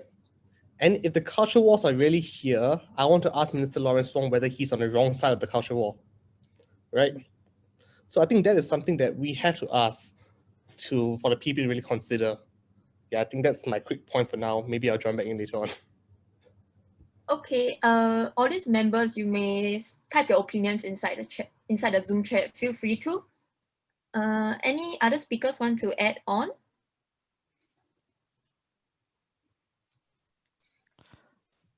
Can I? Yes, please. Yeah, so as I said, I think if you, there's this really good book on mobilizing, entitled Mobilizing Gay Singapore. And I really urge everyone to read it in terms of how the gay lobby have made significant ground in the realm of both policy and public opinion in Singapore. And again, I think the impulse, I think, would be to dismiss the PAP as being ultra conservative or being on the wrong side of history. And what they would say is they will be on the right side of history when the votes are there. And right now they are unsure. They are unsure on the LGBT issue where the votes are, because it's really quite close from the IPS surveys we have, Ipsos. Maybe it's a 60-40 or 55-45 issue, right? And that's not enough for them to take a decisive stance. If you look at it, even though he made, I think the statement, the culture wars thing was a mistake. It was hearkening back to the days of Lee Kuan Yew, honestly, when everything bad comes from the West, right? We have Asian values. When we also have a parliamentary system, which is Western, secularism is Western, democracy, everything that we have, essentially, the language we use is a Western language. But anyway, so that's my sidetracking. But Lawrence Wong, I think other than that part of his statement was actually quite measured in terms of, I think it's not embracing, but I think the word would be tolerating. And I think when we talk about the LGBT issue, right, I think the L and the G are something that the PAP has been familiar with. So they sort of know how to navigate that politically. The T issue is something that is quite new for them in terms of transgender activism, which is why they will take some time. But I have no doubts that they will adopt the same approach towards the T issue as they do to the LG, which is not really giving in, but not really shutting them out either. And you mentioned Shanmugam, the questioner mentioned Shanmugam. Don't forget, he was ranked as the highest, the most friendly MP to the LGBT community. So we cannot just ignore them. Of course, the ranking was a bit wrong because they ranked Lee Hsien Loong very lowly, as if Shanmugam and Lee Hsien Loong are operating differently, right? Maybe that ranking didn't understand politics as well, but there is a reason why PM Lee doesn't take a strong stance, because he doesn't want to anger both liberals and conservatives as a PM. So I think we need to really understand what is the issue that the PAP is not willing to compromise on, and this is not one of them. With enough activism, and this is an issue actually where they allow activism, significant activism, with enough activism, they will cede some space. Okay, thank you. Saish? Yeah, I think just to add on, I think Prof. Walid, he brought up the idea of tolerance. I just want to ask whether we should be tolerating people from different groups or understanding them. Because there's a big difference there. We're tolerating, which is, they're okay, just there. But if we're understanding them, we're having the conversations that are needed. We're ensuring that we want them to be part of our society and not just a side as well. So, I mean, Prof. Walid or anyone else can share. Yeah, I think they'll do that. I think they will do that. What they would say is they also politically have to tolerate the conservatives. Toleration goes both ways as well. We cannot just assume I assume many of us here would be inclined towards the liberal side, but this is our bubble as well.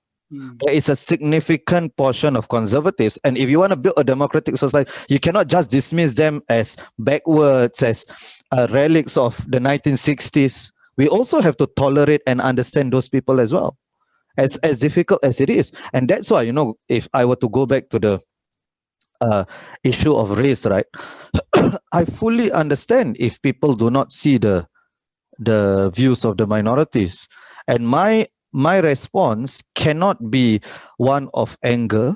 First of all, I don't want to give them give the, you know, the angry Indian trope some weight, right? So I cannot respond with anger, but also I must understand that their worldview, they view the world completely different. Their experiences are different than mine. And I must understand and accept that, and living in a democratic society, or if we want our society to be democratic, these are the tensions that unfortunately we have to deal with. And we have to deal with diversity of opinions no matter what. And don't forget, 20 years from now, the position that many of you take will not be the liberal position anymore. There'll be another thing that, and then the younger generation always says the older generation are backwards. This is just a reality of life. Right? And then the same contestations on different issues will appear. Yeah, so that's what I would say. I agree. I think what we need to realize is that the PAP is a catch-all party. So they are actually trying to capture as wide a base as possible. So it would be quite difficult to imagine them fully supporting one side or the other because of this, because they're trying to capture their support base.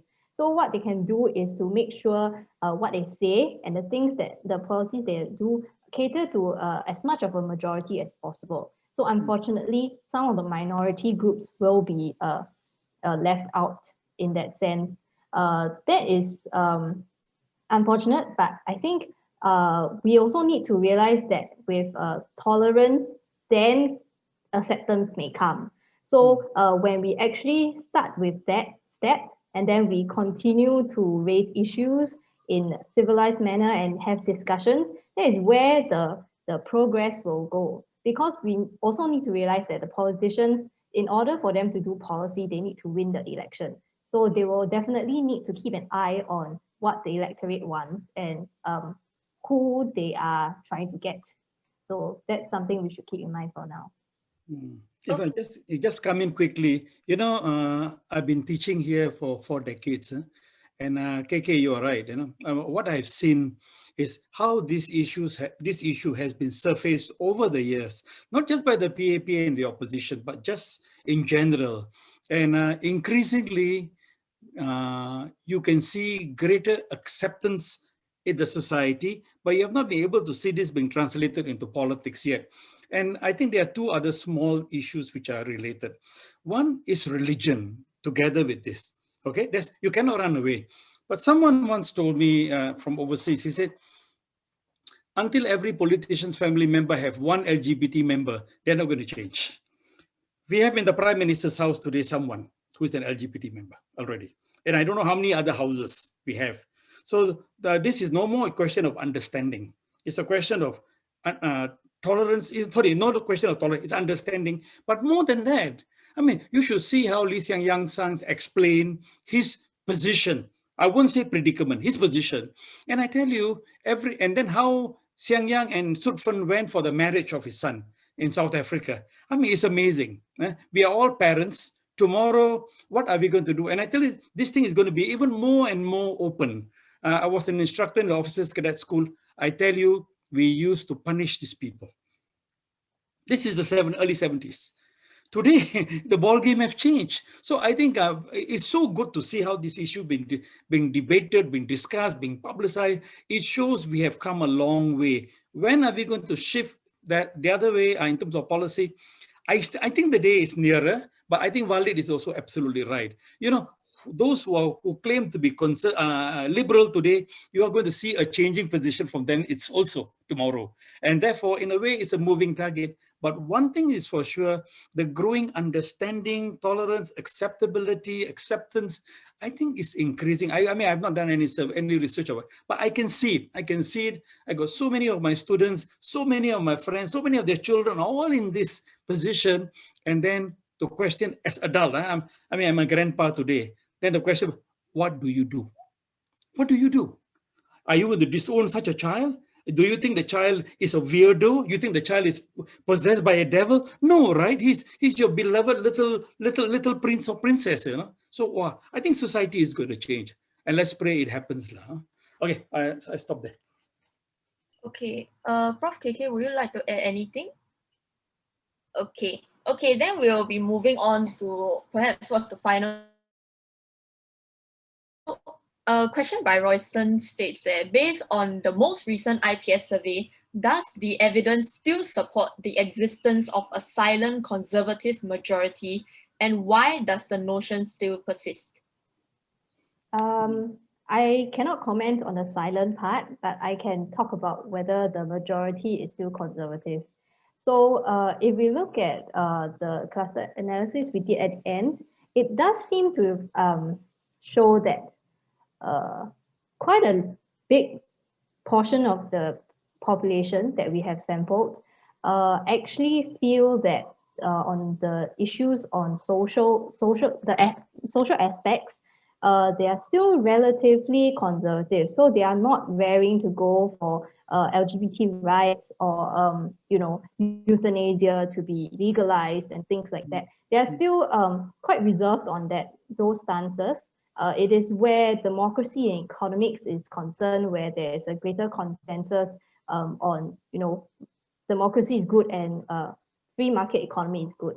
So in terms of the conservative part, I would say that Singaporeans are still relatively conservative if we compare it to maybe the Western societies.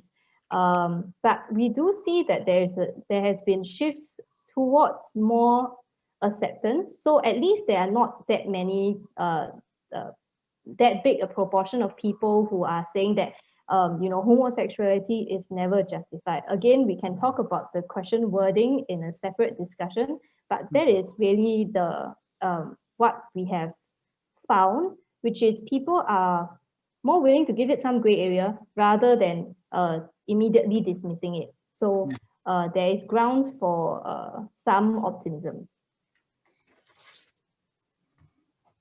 Okay, thank you very much, Prof. KK. Anybody wants to interject or perhaps a response from Royston, who was the one who posted this question?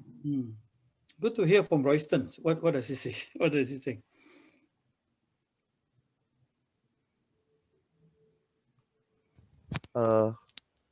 Yeah, so thanks, Dr. K, for answering the question. Because what I found is that IPS survey actually went around on social media a couple of days ago when it was released.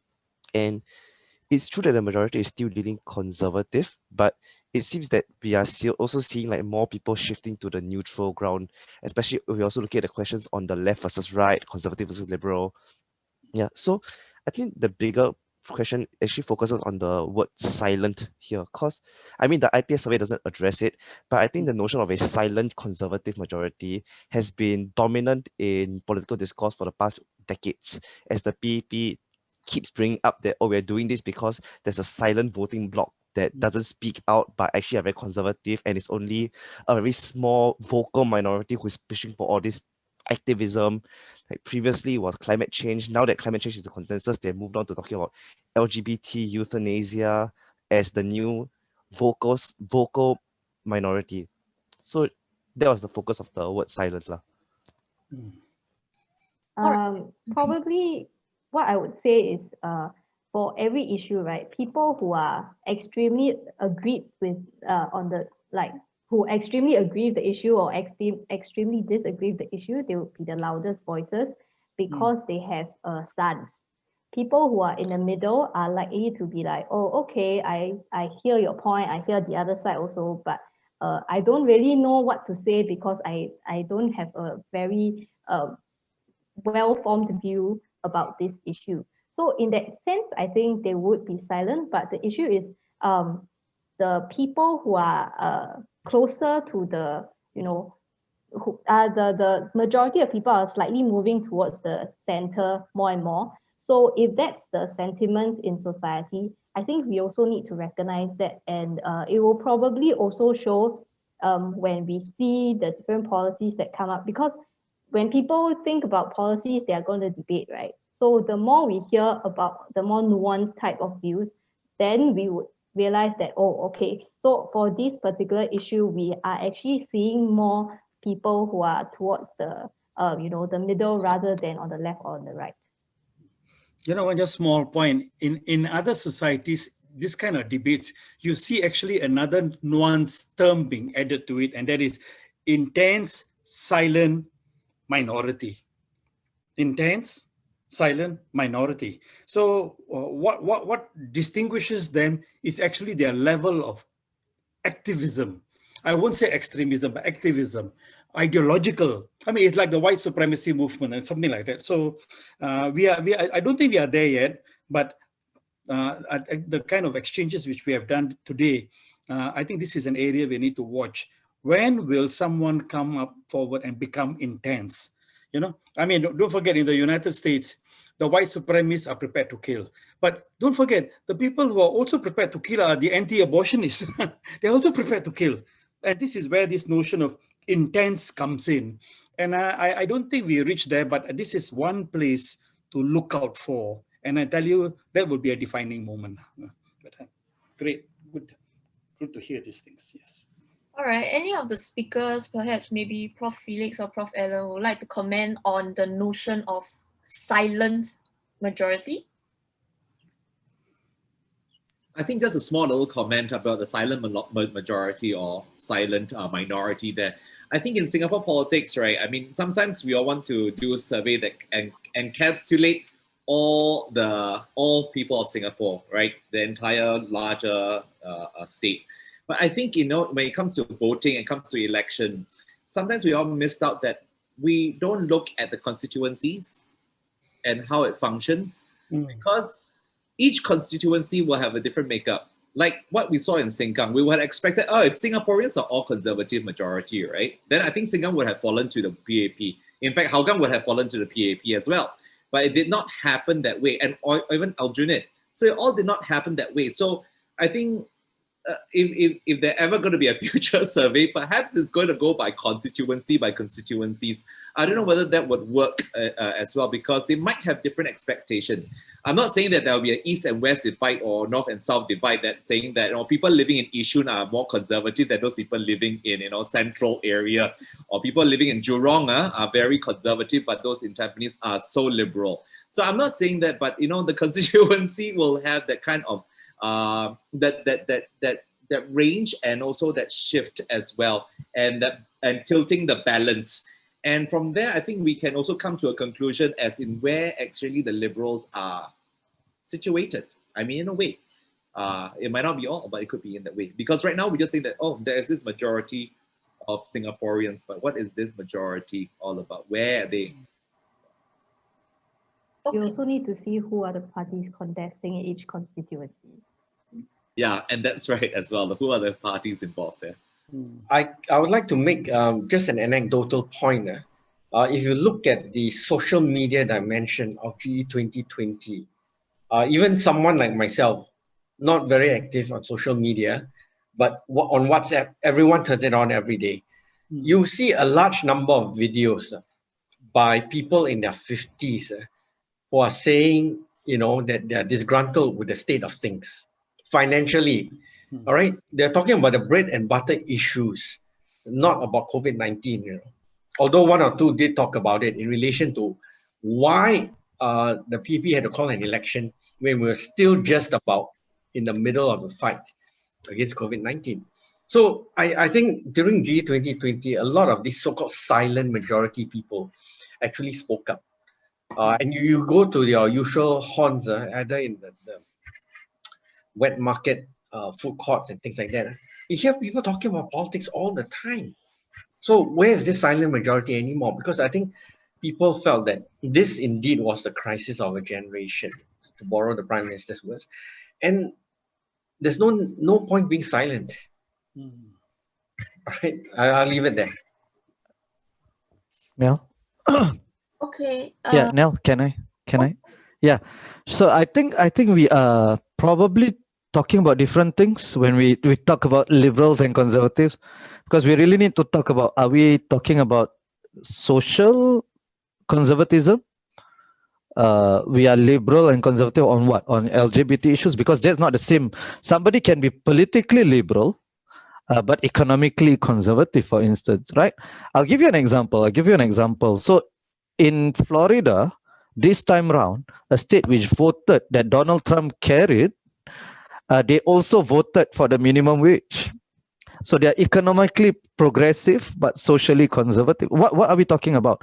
I think when we talk about liberals and silent, even the question, I think the question itself, I think, was a bit, perhaps the question wasn't focused enough. As in, silent majority on what?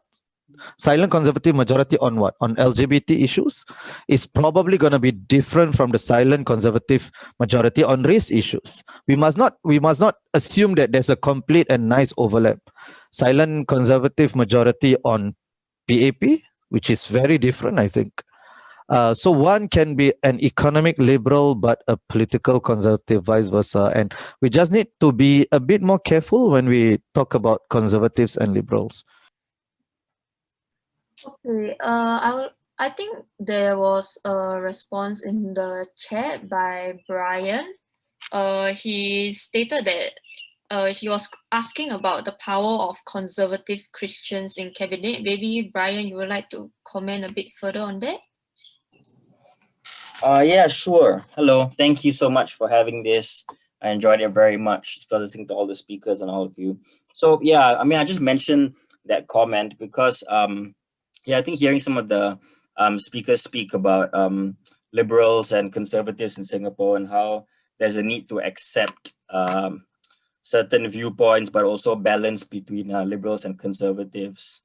I just would like to bring up that point because I think we are perhaps overlooking the power of the state, not only to accept norms or policy positions or political preferences, but also to shape these norms and political preferences and norms, especially since Singapore is a very top-down, soft authoritarian kind of state. And I don't think it's a stretch or anything controversial to say, but at least ever since the third generation of Singapore leaders have come in, it's pretty common knowledge that a lot of them are conservative Christians or have leanings with conservative Christian churches and mega churches in Singapore.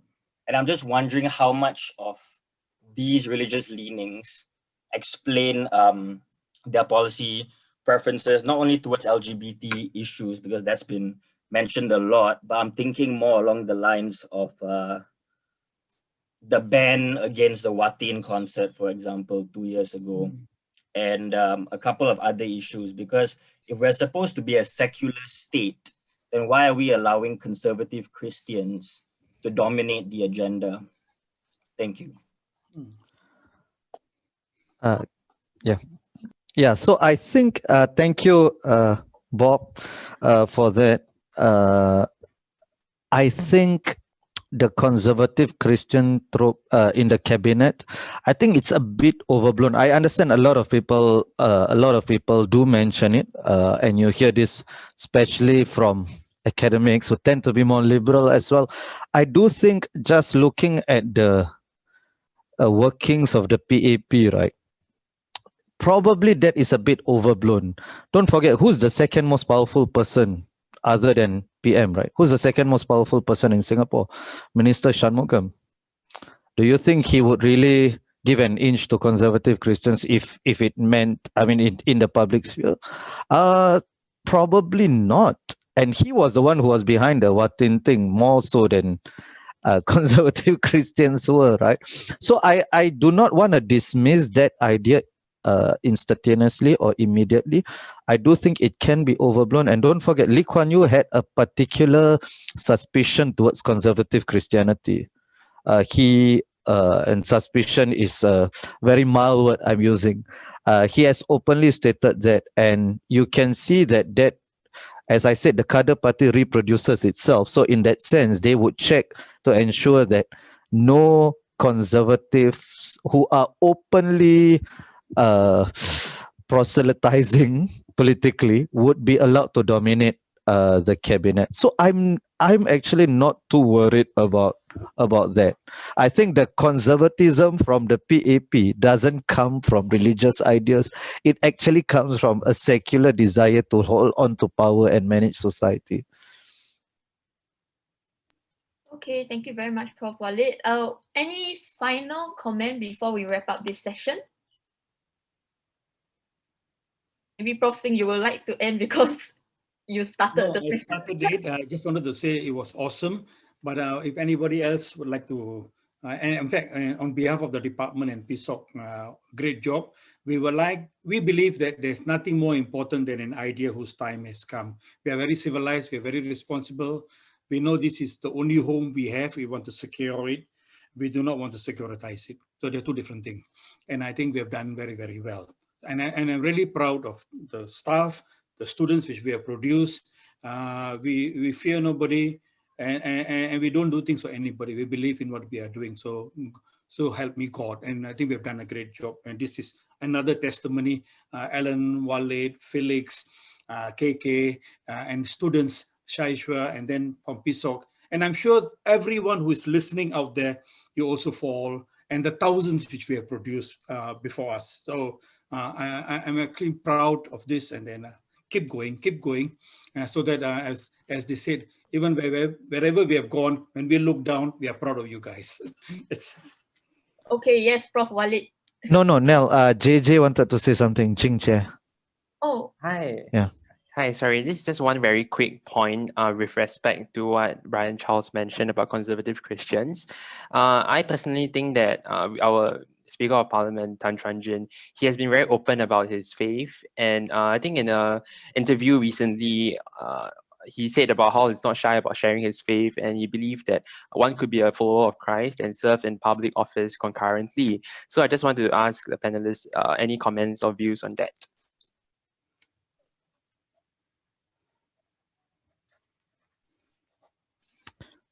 Yeah, I think he should be able to practice whatever faith he wants to, and serve in cabinet. I mean, I hope.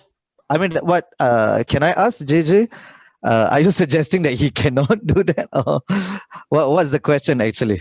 Okay, I'm just a bit curious about your views, or other people, like the members of the audience also, like what do they think about having a Speaker of Parliament that is open about his Christian faith? Can I come in also? Yeah. Oh, yes, Prof. Alan. Okay, I don't think it's an issue for the Speaker of Parliament, because if you look at the standard posture of Lee Hsien Loong's government on matters of personal religion, or religion as it pertains to personal beliefs, you know, he's basically carved out this beautiful box that says religion is an intensely personal matter. You know, I noticed this because every time that, you know, he makes an address, because you realize that interreligious matters have become a matter of national security concern, especially in my school, where we have a unit actually looking for signs that there could be tumult between religions in Singapore. This is a standard refrain of Lee Hsien Loong's government, that where it is a personal matter, we don't go in. Okay, that's up to you and your faith. All right, but if it intrudes into the public space, such as, you know, the recent cases of radicalism, then okay, we have to step in using the ISA and so on and so forth.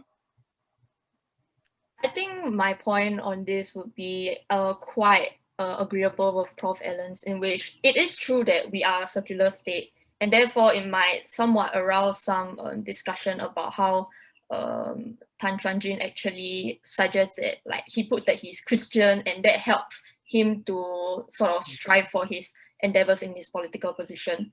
But I think more so we are multi-religion, multi-racial state. I don't find that there is any wrong in saying that having religious faith and a politician can coexist, as long as it is a personal motivation, as what Prof. Allen said, and it's not an institutional mechanism in which, oh, I need my Christian faith is driving my party. I think it's all right in saying that, oh, this is my personal motivation, and it actually exposes an empathetic side of you that I think Singaporeans do not see of their leaders often. So in this sense, religion can also be used as a tool to garner sympathy, but I don't, sorry, not sympathy, empathy. But I think that it is definitely not much of an obstacle when it comes to, like, it can definitely coexist with your political position, but it should not interfere with the institutional mechanisms, nor within the party itself be driven by this sort of religious faith. Yes, Prof. Allen. Okay, I know this is not the place to suggest more readings for you. You're all overworked in some way. But there is a whole treasure trove of useful research done by some of your seniors. Okay, I don't know when was the last honors thesis or master's thesis written about religion in Singapore politics. But there are, you can just go to your good old NUS library and do a search. A number of students, which I believe Bilveer supervised, I supervised, they've written about it. And I'm surprised that no one has actually picked up on this and recycled it into a full-scale book, except for maybe Terence Chong of ISIS. I don't think he's written a whole book per se, correct me if I'm wrong, but he's published several articles looking at the activist role on the ground that some of these Christian organizations play. When you look at issues like LGBTQ, okay, that's where this thing called the silent majority is actually a shield behind which some of these Christian activists actually egg the government on, don't give way. All right. So, Lee Hsien Loong's government will say, oh, there is this conservative majority. Again, I know, Walid, you will push back at this, but, this is positive pressure for the government, if you ask me. So, I suppose Tan Chuan Jin has his place. Right? Yeah, he said, I'm Christian, therefore, Okay, Walid, over to you. Yeah, I wanted to say we are a secular society, not an atheistic society. I think if we say MPs shouldn't display their faiths in public, also I think that is a huge problem, right? And also our brand of secularism is also quite, I'm one of those whom Professor Bilveer supervised, who wrote on religion. And Singapore's version of secularism is also different, right? Because we have the Islamic Religious Council of Singapore, which is a government body, a state board. We have the Minister of Muslim Affairs. We have the Hindu Endowment Board. So what I would say, as far as the Christian lobby, I don't think that silent majority, the conservative Christian lobby is out in the open on LGBT issues. But again, it's on those issues where actually the state allows contestation that there will be openly you'll have the religious actors. By the way, on the IPS survey, if opposition to LGBT issues, we also need to divide it into, is it based on religious issues or religious concerns? I think if it's based on non-religious concerns, it's a softer kind of opposition that is easier to change, as opposed to if it's based on religious, which can change as well, but it's hard. Okay, I'm going to call a time out here. I think we need to end because we are 20 minutes off the time limit, yes. So thank you everyone for coming here today. And I hope that you guys have learned a lot from this session. And now, Deborah, would you like to flash a special gift that we have for the students? Okay, but don't go yet. Okay, don't go yet. Okay, wait. Okay, before we flash the special code, right? Can we very quickly take a picture? So everybody, please turn on your Zoom cameras. I mean, if you're sure, you don't need to, but highly encouraged to. Just make them turn on now. Okay, everybody turn on now.